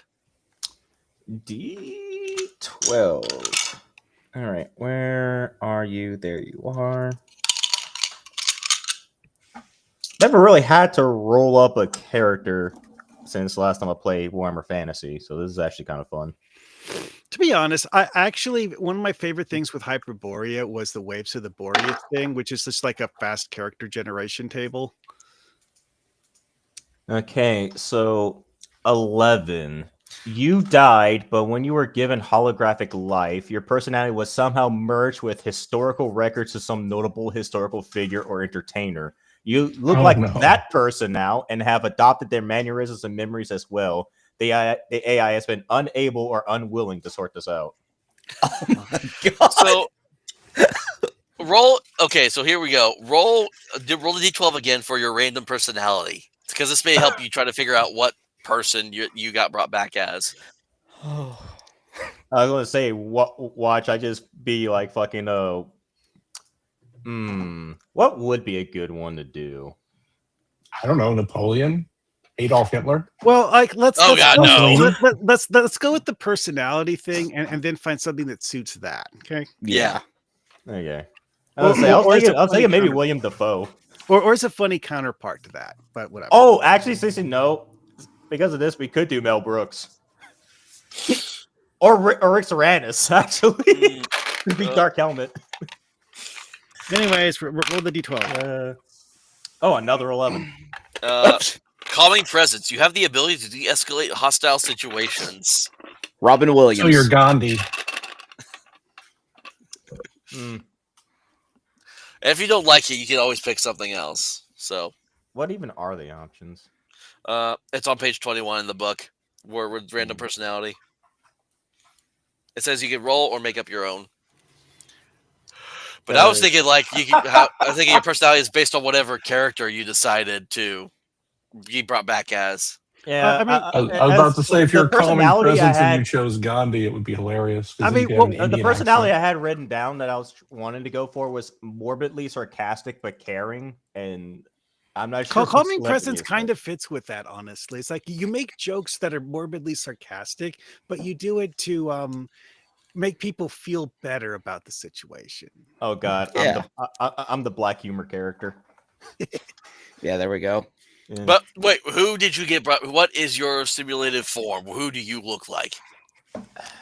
What celebrity would actually fit that, or famous person? Honestly, the Willem Dafoe one actually does amuse me greatly. You know what you should do? Just type in Google random famous person and see what you get.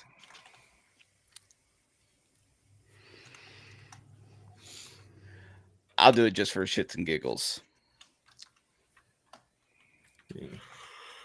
How about morbidly sarcastic, famous people? Okay, well, let's see what I got Google's Chris- AI has. I got Chris Rock and Barack Obama. Oh my God, There's Chris Jimmy, Rock would be fine. Jimmy Barack Carr. Obama, I would be constantly hounding you about the smell of your poop. Your poop smells dishonest. All right, let's cool talk. There's a Jimmy Carr, Dorothy Parker, Kurt Von Gott. Okay, Jimmy Carr Gilbert- would actually be perfect for this. Gilbert Gottfried, Hugh. Gilbert Godfrey. Hugh No, not Laurie, Gilbert Gottfried. Hugh Laurie, otherwise known as Dr. House. Kieran Culkin, Catherine O'Hara, Aubrey Plaza. Dr. Mark House Twa- would also work really well too. I Mark, like the idea. Of and then Dr. there's also House. Mark Twain and Edgar Allan Poe. Oh, Edgar God. Allan Poe would also be pretty good. I'm torn between Edgar Allan Poe and Dr. House. I'm When torn I do between Edgar Allan Poe, will I have like a compulsion to randomly start quoting some of his writings? Quoth the Raven, nevermore. I'm stuck between Jimmy Carr and Dr. House.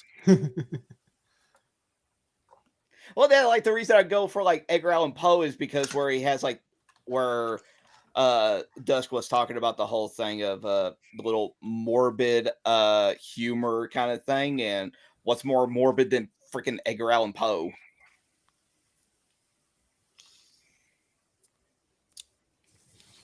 And One thing that would be a kind of a funny. I bit wouldn't is think of him having- as a calming presence, though.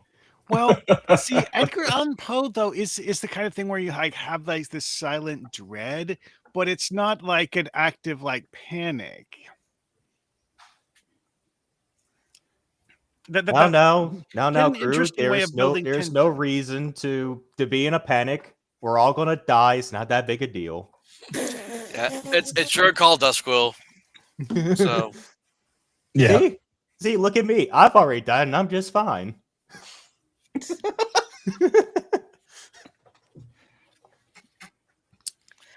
Actually, I do kind of like the idea of Edgar Allan Poe. I just need to figure out how to incorporate quoting some of his writing into some of the bits.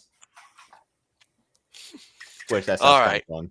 and I think with that would be. Oh, hold on. There is we already rolled up the ship and the shuttle. So the ship is a terraforming equipment and personnel hauler. Oh wait, sorry. You forgot a step. He needs to figure out what his weapons and equipment are.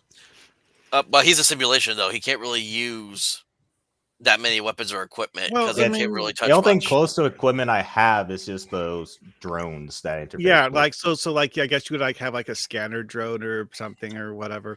Oh, I guess you it has like the whole like droid repair gimmick as your backstory. So I guess something related to repairing equipment like that. Yeah, that's probably what my interface droids are going to have. They're just going to have like repair equipment on them. Okay, I never did figure out what my weapons would be, but here's what I'll say, Hunter. If you agree about the whole thing about like his brother was like the actual captain of the ship and everything, and he would get access to like his the captain's quarters and all that, would there be anything that the brother would leave behind? Because that would be something that my character would just take to use. I guess Because we will. because we'll his have brother to find out when you go there.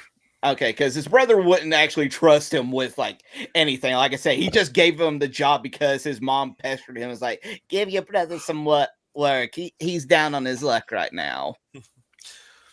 Yeah. So the ship's name is the Alabaster Dream, and the shuttlecraft we called what? The Big Loader.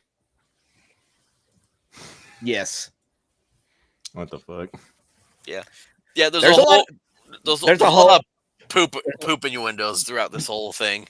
Yeah, Well, remember, one of our characters is playing a dung beetle, so exactly. Yeah, the evolved is basically he was affected by he was a insect, he was some sort of animal affected by something, and he's now a humanoid dung beetle. Hey, so the ship name you said is the Alabaster Dream. Alabaster Dream. Yep. It also doesn't help that I also rolled a assistant sanitation officer or whatever it originally was. Yeah, but we changed it where he's the assistant sanitation supervisor. The So- ass. Yeah. Well, now here's the thing though, is that where it says on there like it's level 2, does that indicate that that's the level that we are, or do we still start off at level 1? No, that's the rank of your profession The that you're in. rank. Okay, gotcha. So the rank of your professions could play a role in the game too. All right, and then for the simulation, because the idea is you all are on the ship, and when we start off, y'all on the ship, you don't know too much about it. But however, you do know some parts about it, like the simulation. Your knowledge and access is confined to personnel quarters or the compartment you were stuffed into, and then one or more areas pertaining to work duties or functions. And then you can pick 2 areas you may have visited once or twice that would normally have been off limits. Either you had some reason to go there in life, or the AI has been able to project you there since. You have absolutely no idea how to get anywhere by walking. So you're not really like a simulation that walks around. You're basically just kind of shot to places, or you have like a little projector.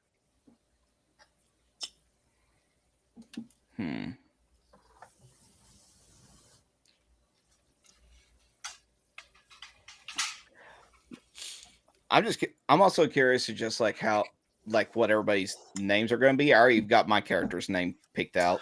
It's a good point. I have picked a name for my character. He's Roland Dunkster. Gotcha. Compared to the fact that I've had my own life before, but now it's intermingled with Edgar Allan Poe, the naming convention of my character is going to be rather strange. I'm decided to name my character Chip Mercer. Oh God. Now I'm just imagining just a bunch of like Critical Role references with based on the last name now alone. Oh, it's not even that. I just looked up like a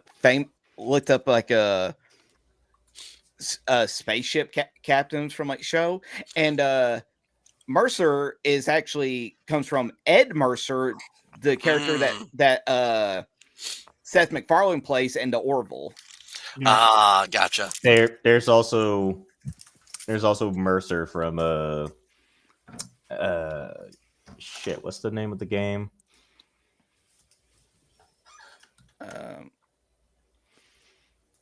Nothing's just coming to mind what it could be. Oh.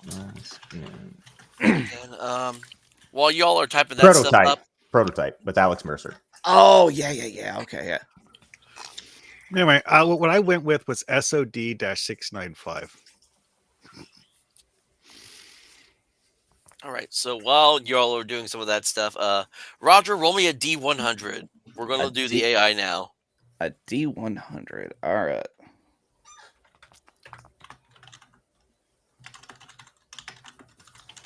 The heck?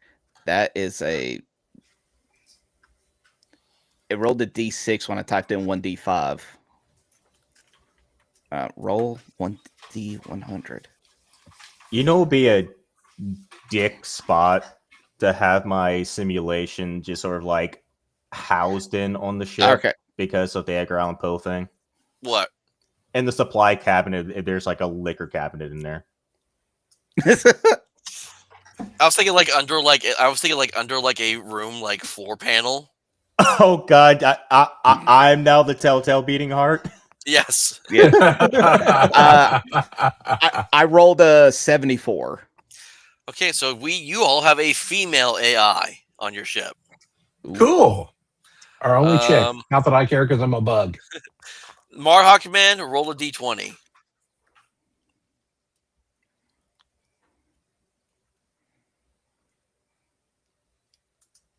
You there?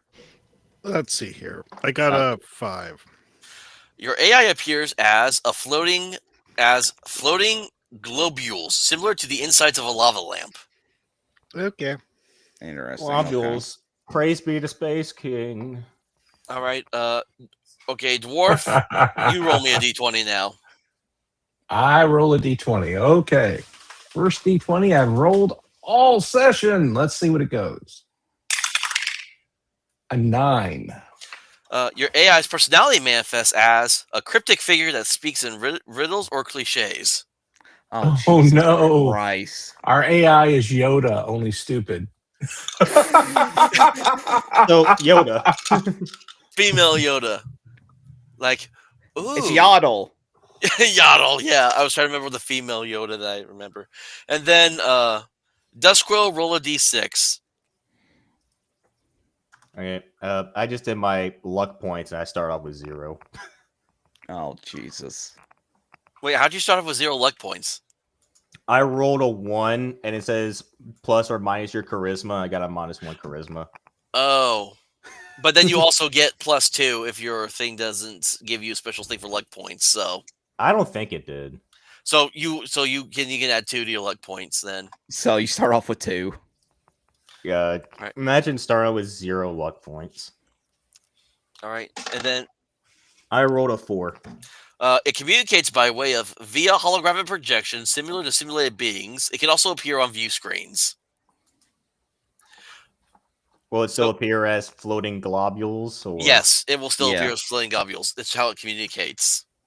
Lovely. We got a funky lava lamp for an AI. Yep, and that is the AI for the Alabaster Dream ship.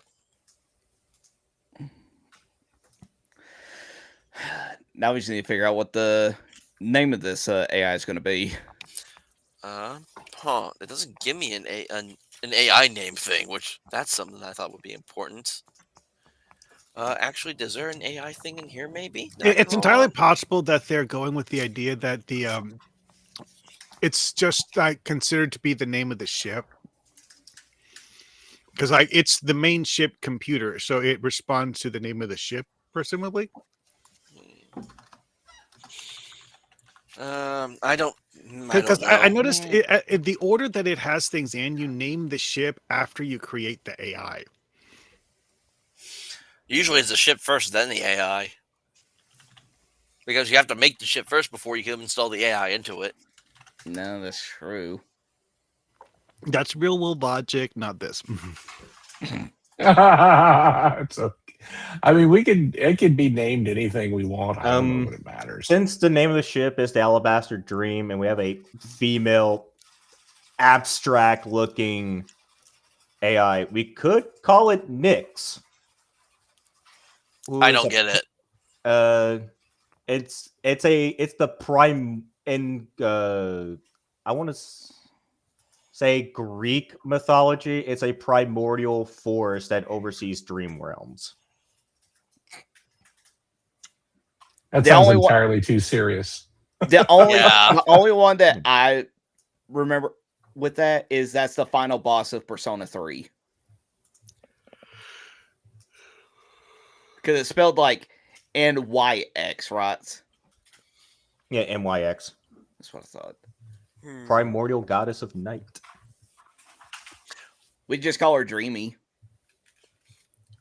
I was thinking, I was thinking like Ada or something. Something. Marge. Honestly, She's Marge. I like the dreamy one.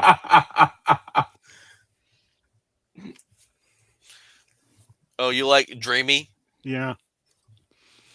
I mean, like it fits with the idea of like it's the AI controlling the Alabaster Dream. It needs to be. I mean, given the AI's personality, it needs to be something humorous. I just imagine like the first time you meet the AI. I'm just picturing the Dwarves character going like, "Oh shit!" It's like name accepted. I am oh shit.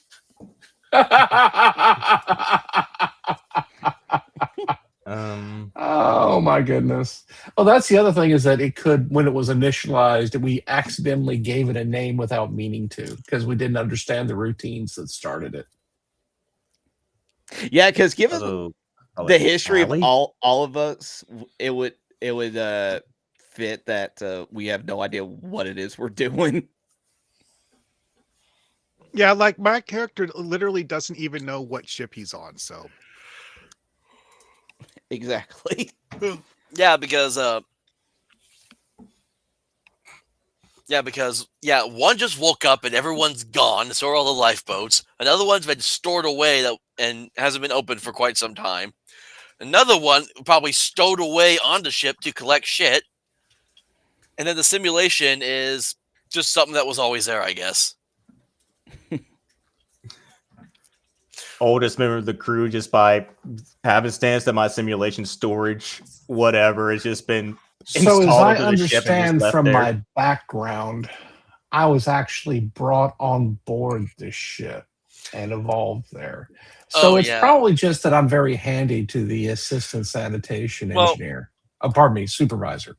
Well, you have to think. It says that you were that animal or bug before evolving to a humanoid. So You're you were just some roach or dung beetle that just stowed away on the ship somehow for some reason, and then hey, got hit suddenly with you a- got well, sapiens. holy crap! When a I just young man realized. pushed an elderly person out of harm's way, so there was an accident where I got hit with a radioactive substance. So Dwarf. it's like the opposite of Spider-Man. No, it's Dwarf. It's Teenage Mutant Ninja Turtles. The ooze Oh, formed there onto you the go. turtles. Oh, he Except- evolved through poop juice. Radioactive shit. Radioactive shit. There you go. you were attracted to the most interesting poop you could find and found a poop that made you smart. Yeah. So literally, you were a dung beetle that got radioactive. That had like radioactive wastewater spilt on you, and then you found your way onto. You basically, I guess, I would assume like you just kind of crawled your way onto the ship right before it took off, and then on the ship you evolved. I'm just imagining now that with Chip and everything, he would have essentially just been partnered up with Roland and there and all that the whole entire time he's been on the ship. And he's just like, Roland, today is your lucky day. For this day forward, you are my first mate. It's like, look at me. I am the captain now.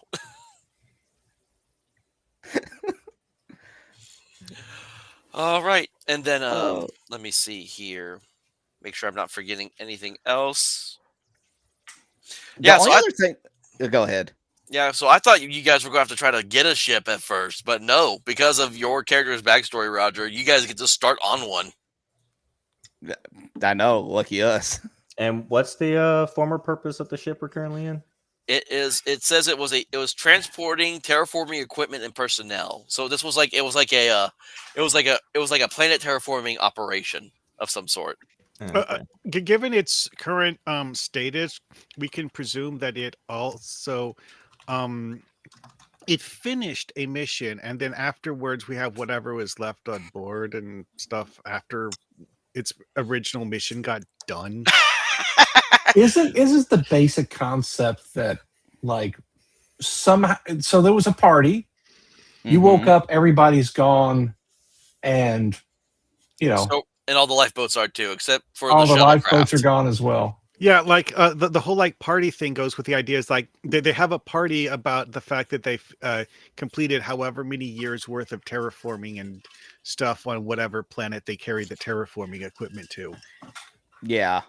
The ship was not intended to continue in its purpose beyond that original goal. So essentially we're floating on a junk pile. Hold on, I'm about to see I'm looking up terraforming spaceship.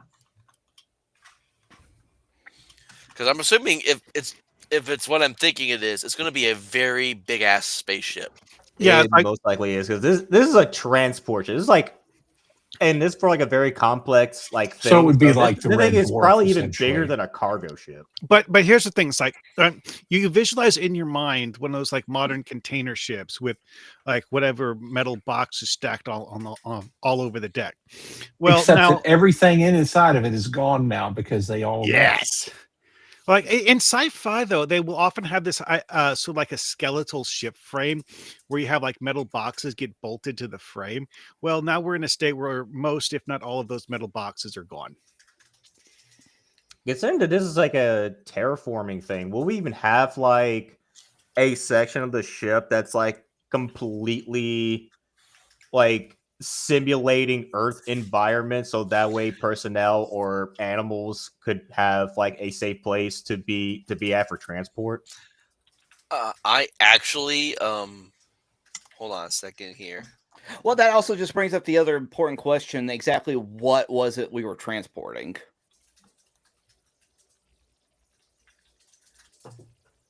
Because that can also have a Well, it was effect on, like, terraforming equipment and personnel. yeah. So yeah, basically, that's we were a true. colony transport. Yeah, that's fair.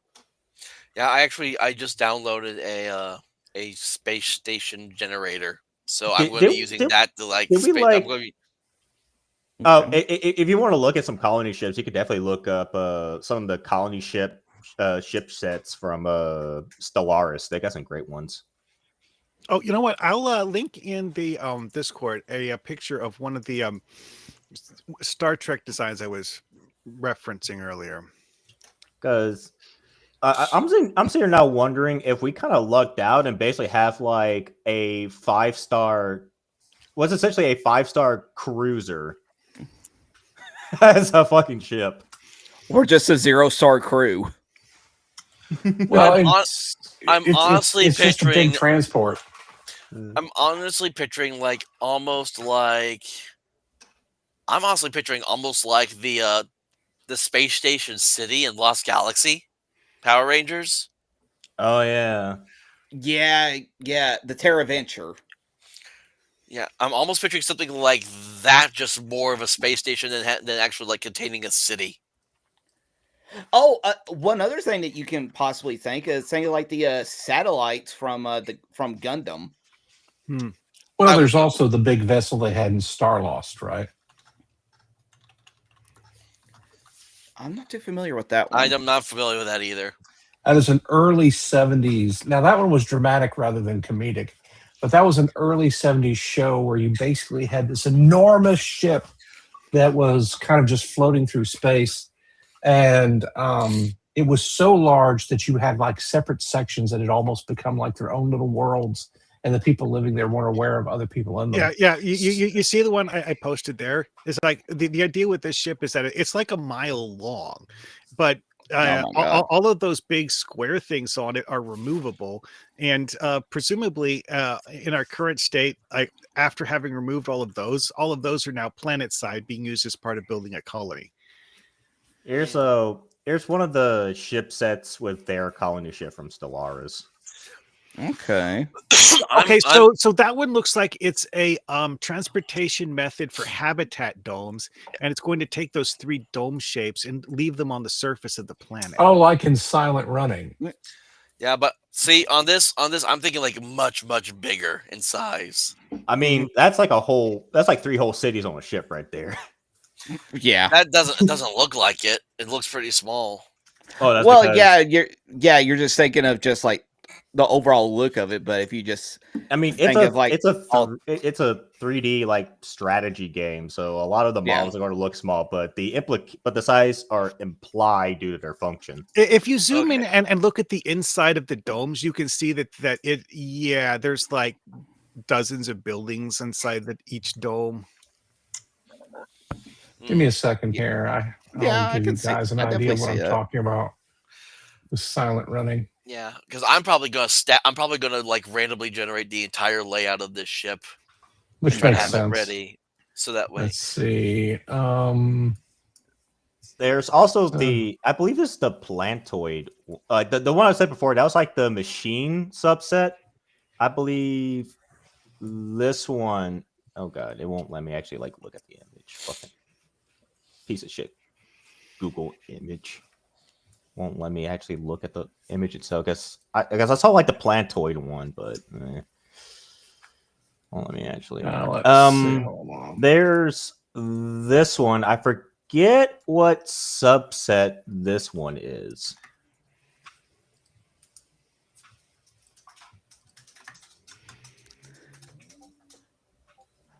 And that's just the other thing is that since we got, oh wow, that's quite an interesting one. Yeah, this Wow. was that thing I was saying earlier about like having like the actual ship be kind of like a skeletal frame, and its purpose is to relocate these things that get bolted onto it. Oh man, And the I do kind reason of why like the Silent simplicity of Running the Silent jumps Running up one. into my head is because it looks a lot like the ship from the Star Lost, which had the same concept, where you had a bunch of domes and they were almost like different habitations. Yeah, I vaguely recall. I don't remember what the name of it was, but there was one bit of sci-fi I saw a long time ago where, I vaguely recall them talking about like how the ship was put together, and like they would just like refer to each of the like domes almost as if it was a separate ship from the other domes. Well, I mean, that was the idea in Silent Running, right? Is that theoretically those could be separated from the ship. So here is the Star Lost ship. Also, I was about to say, hello, SO Dwarf. I remember seeing you quite a few times on Twitter. Hey, man. Finally, I'm not the only dwarf in the crew. Was We got the fantasy dwarf and the sci-fi dwarf. Let's go. Oh wow, that's a ship with even more domes. Yeah. Domes upon domes. And now No. was Silent Running influenced by it? I don't know. Oh, you know what? But- I just thought of something. Angelou Oh. class. Actually, you know what?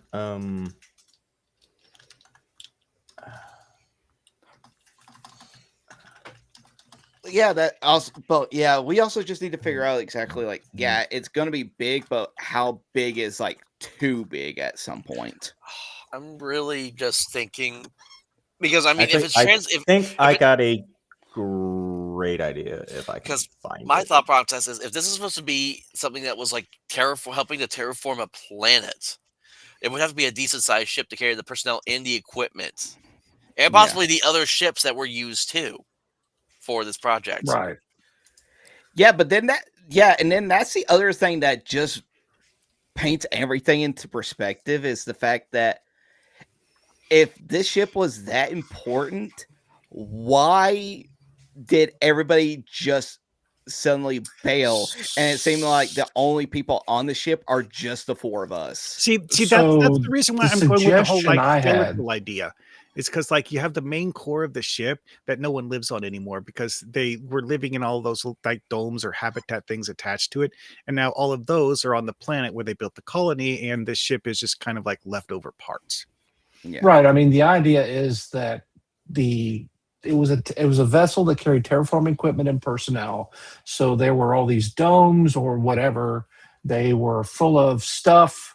There were people. It was like almost like a generation ship or something like that, perhaps. Mhm. Like there's no details in your background about the party. Maybe the reason why you woke up and nobody was there is because you got drunk and stumbled into a frozen transport tube. So everyone else takes all the stuff in the ship, goes down the surface. The vessel itself was seen as disposable because everything they needed was removed. So, And so they've just sent it off into the outer system, and then you wake up. And it's like you find an evolved insect who's down in the hold looking at poop with his poop collection. Left it drift in a stable orbit so that they can like come back and steal more parts from it later. Except that they never do. So okay, so here's what I did because there is I can roll on this ship generator thing I bought, I can roll D12 on the following table to determine the shape of the station. So I rolled a D12. This terraforming transporter is a giant sphere. Oh, okay. Oh, that's. Interesting. Are we doing like the opposite of the board? Oh, because of the cube. That's Instead of giving the me cube, ideas it's a now. But Or yeah, actually I- do I- use spheres See, too. so it's almost like the starship in what was that one cartoon? It kind of broke Fox Animation. It actually wasn't that bad. reboot. No. It I was say the only other thing that could be kind of interesting, because I don't think this game has like a set aesthetic to its sci-fi. Say for like how the artificial looks. Because I was thinking, what if we do like a treasure planet thing where Titan there's, AE. like, That's like the one I'm thinking Victorian of. ships with a Oh, rocket yeah. on it. I have not seen Titan AE. I'm Okay, familiar see- with it. I've not seen it. Yeah, Because here's the thing: is this can go so many different ways, but it wants it to still somehow, I don't know how we're going to be doing that at this point, be lighthearted. Oh, Maybe a I little like comedic here and there. I like Turtle's little thing. Or it was a disposable ship meant to see the planet and then be sent into the sun, but whoever was calibrating Can I- the trajectory effed up and it stayed in orbit. I'll be Well- honest. The whole like sending it into the sun thing, I'm just like, but why waste a starship? It's like, yes, I mean, you It could have been like automated to like return back to where it originally That's launched, another so they could be used possibility. again, Which is Oh, it but- was supposed but to the be coding got reused. fucked. oh, See, this okay. is the It idea got that I lost. did like that. I think Mark Hogman brought up was you all finished a job, everyone's celebrating on the way back home, and then Roger's character blacks out, and when he wakes up, something went horribly wrong. and now the ship is adrift in space, and you're not really sure exactly where and why and stuff. Yeah, So yeah, the- Exactly. So the mission thing is Mark to try to get posted back looks home? an awful lot like the Titan from Titan AE. Yeah, that's fair. A massive world ship. Well, Yeah, okay, 'cause we- the Titan in Titan AE isn't actually that gigantic. What it's meant to do is it's a form of terraforming where you literally take things that aren't livable planets and turn them into livable planets in a method very much like a controlled version of the Genesis device from Star Trek. Right, which is quite a bit different from what our situation is, because this actually only transported personnel and equipment. Yeah, I exactly. just had the dumbest idea. Oh boy. It Oh, was no. it's like this ship was sent to terraform Mars, and it was called Operation Musk. Sure, why not?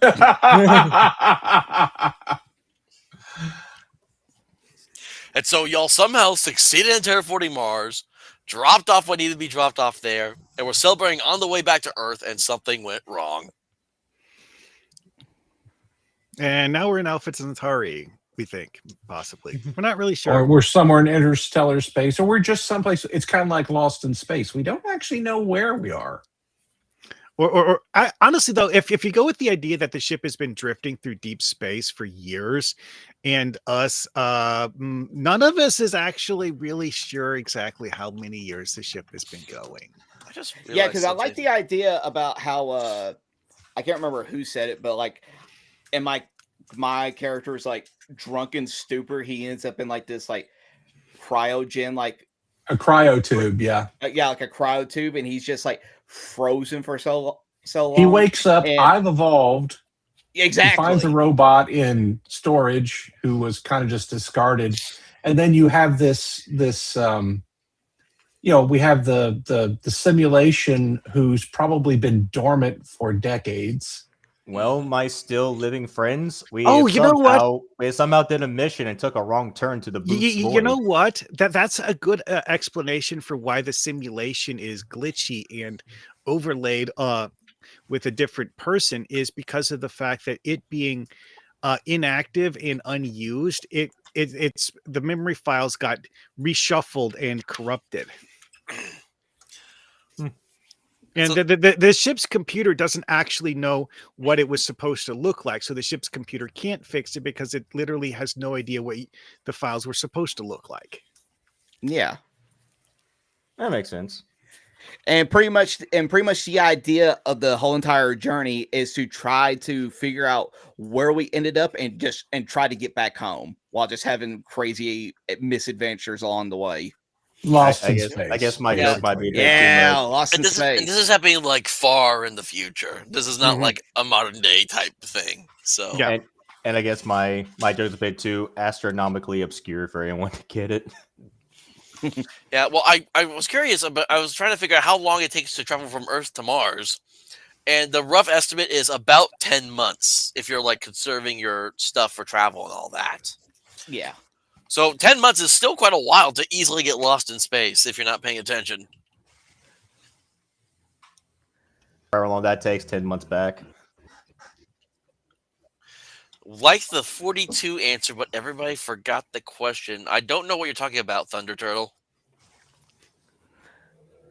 Yeah, I'm a little lost on that one myself. But well, and see, that's the thing though, is that yeah, they would have gotten to Mars and everything, but then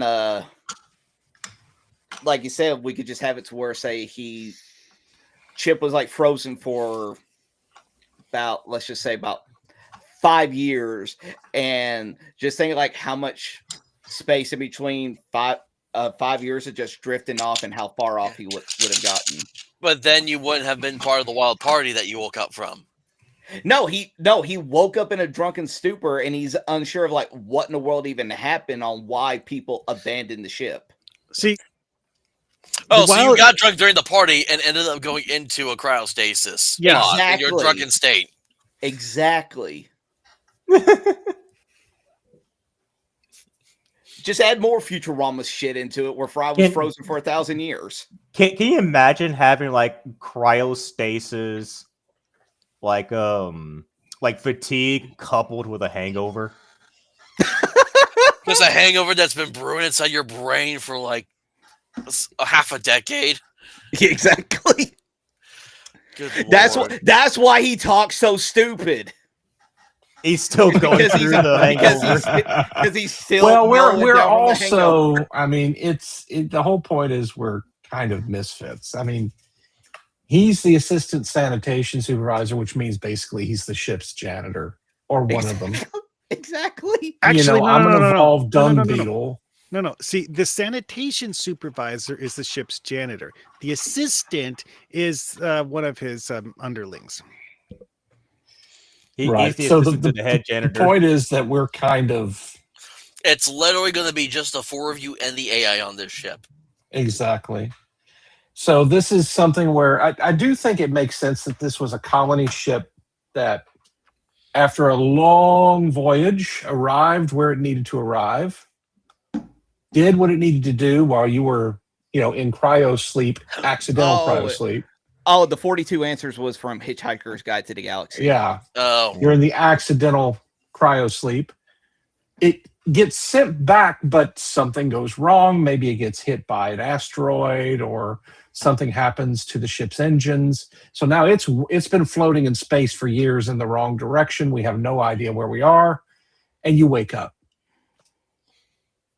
And that's kind of how we get where we are, right? I mean, that makes sense. That way, it's your typical space opera comedy setup. and you're a dung beetle, so you could. What is the lifespan of a dung beetle? Now I'm curious. Well, but see, I'm evolved. Yeah, so- you see, because like real dung beetles, like most insects, really have like 1 year lifespans at most. Extremely short lifespans, but I'm an evolved dung beetle, so Like it could be that I've been hanging out because of the radiation. I could be like the You could have been I one could of be the like the ghouls from Fallout. Yeah, Yeah. and originally you could have been one of the creatures we were going to use to see the planet dung beetles are like great at handling natural waste. Or I was the sanitation deck's, mascot. Hmm. Yeah, that could also be a thing. Well, also like the whole like evolution thing is the reason why you haven't died of old age yet, probably. Exactly. It's the radiation. It's like I just exist. I keep existing. I grow. I develop. My natural desire to turn poop into small balls has become a collector's hobby. All that kind of stuff.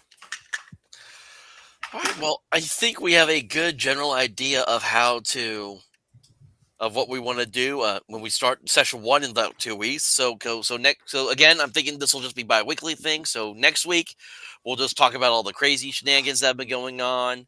We may talk about some stuff we talked about like behind the screen before, like Netflix buying Warner Brothers and all that jazz. Maybe brought up next week, and then the week after that we will start session 1 of Out of the Black Hack game. Not Sounds sure cool. what we'll title this sitcom yet. We'll see what happens. Honestly, I just like calling it like a. What would I think about? Nah. Yeah, we my can first think thought was, about it. yeah, I was thinking like Brown Bandit shenanigans or something like that. So I was trying to think of a character name that's like hinting. Well, like it has like a thing, like very minute like things from like his original name, but he's mostly getting taken over by Edgar Allan Poe. So I came up with the name of Jedgar No. Jedgar No. I just thought of the title, Flushed Out. Oh, I like that. Oh There we god. go.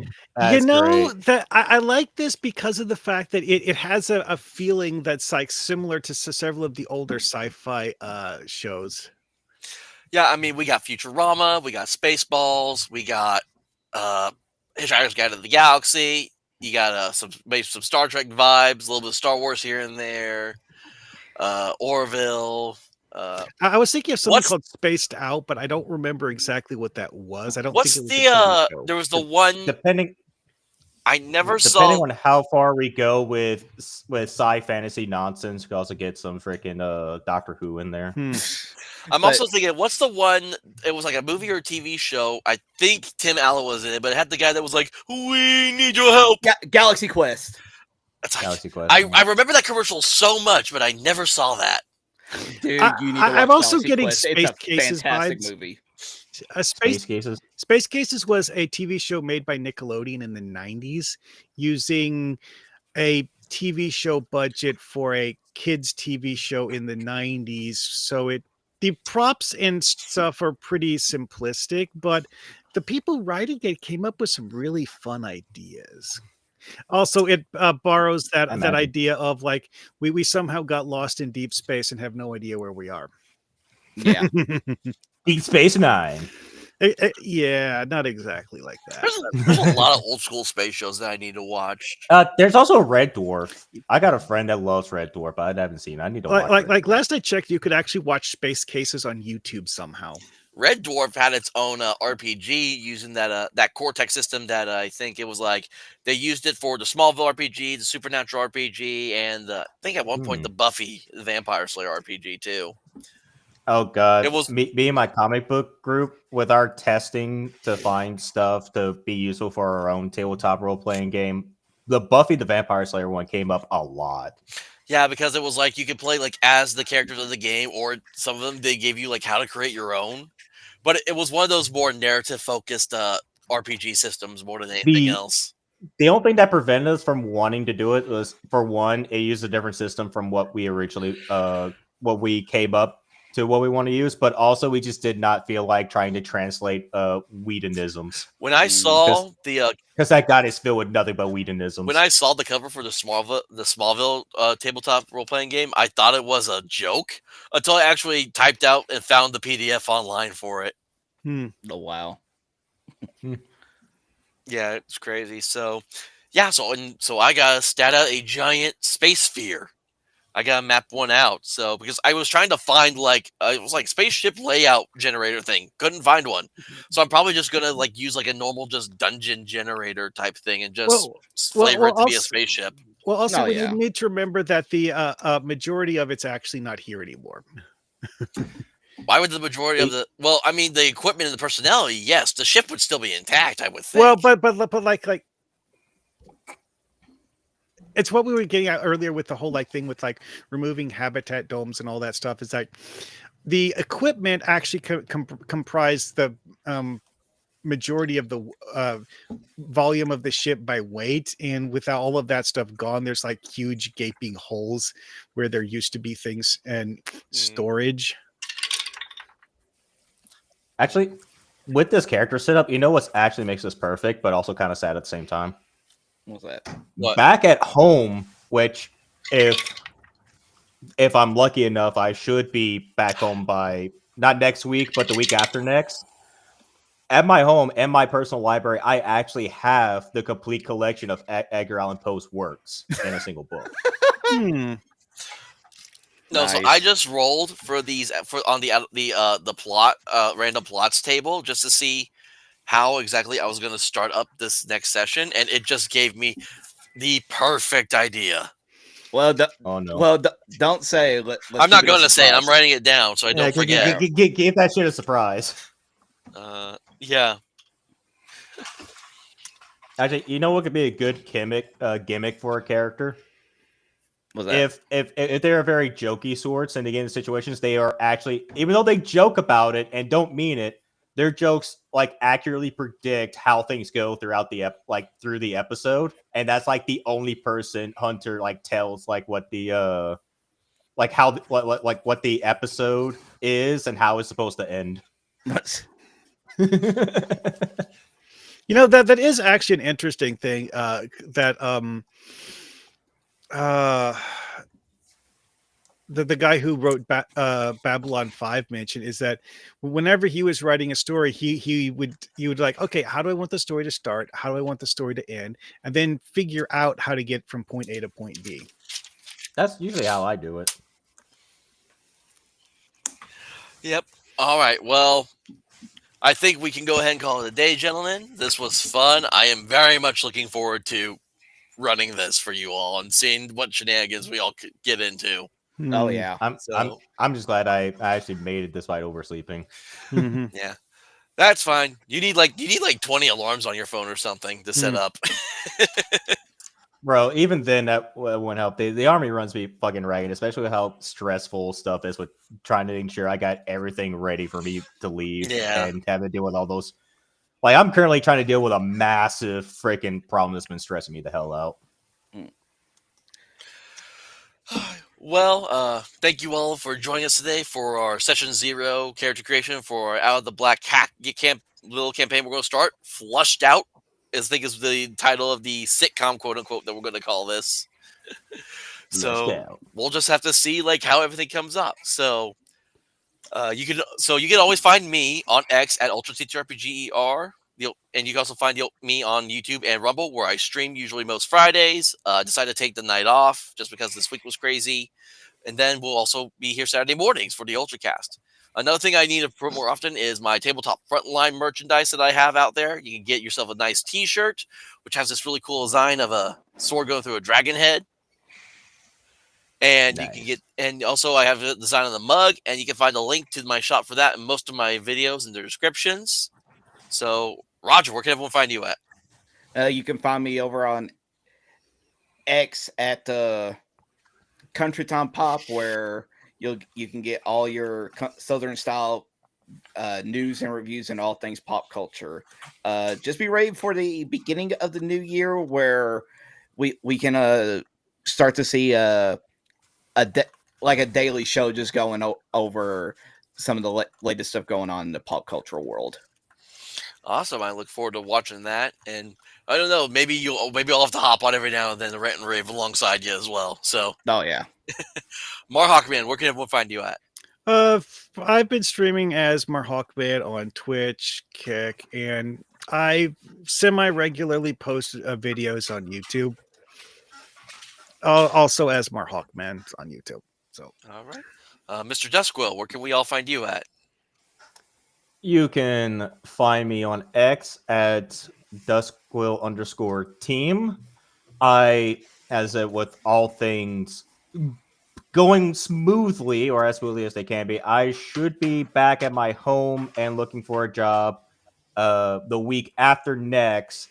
So hopefully around that time, I'll have more free time to actually start doing videos and streaming myself, or participating more with my friends at the Mythoverse, which is our indie shared universe indie comic book scene, where we're developing our own TTRPG. You can find them on YouTube with videos just called the Mythoverse, as well as on X under the same name. Mythoverse or Mythvilleverse? Mythoverse. All right. It gives me 3 different Mythoverse accounts when I just looked it up. So Okay. there's Mythoverse India, the Mythoverse, and Mythoverse Decoded. I'll just send you the link so you can prop that somewhere. Yeah. That's weird. There's a lot of different Mythoverse accounts for some reason. Yeah, I don't know why that name's like as popular as it is. All right. And our distinguished gentleman, OSR Dwarf, where can we all find you at? You can find me on X, where I'm either talking about gaming or shit posting commies. And you can also find me on the Red Room Discord server, where we talk about all kinds of neat things, including the Red Room games and the modern OSR. Yes, and speaking of the Red Room, I will shout them out here as so they are going to be. They're not taking down their site, but they will no longer be selling their products through their site because where they live in Portugal, taxes for doing that is very much expensive Yeah. for them. So they are moving everything over to Lulu for their digital and physical production now. Yeah. But for the time being, for this final month that they're going to have their site open, I think what they have, I forget how much % off it is right now for their store, but they have a sale going on right now. So you can check out the Red Room, check out the Wretched RPG, check out the Red RPG. That's their newest one. Check out Darker, check out Savage Swords. They got a lot of different games that can. So if you like from science fiction to fantasy to your detective noir type stuff, if you want it, they probably have it for you. So, all right. Tis true. Tis true. I hope everyone has a great weekend and has a very Merry Christmas as we are now in the final home stretch of the 2025 year. So go out, roll some dice, have fun, and be safe and stay warm. Take care, everyone. And don't let the Mariah Carey bite. Bye-bye. You all have a good All one. I and Merry want for Christmas. Christmas is death.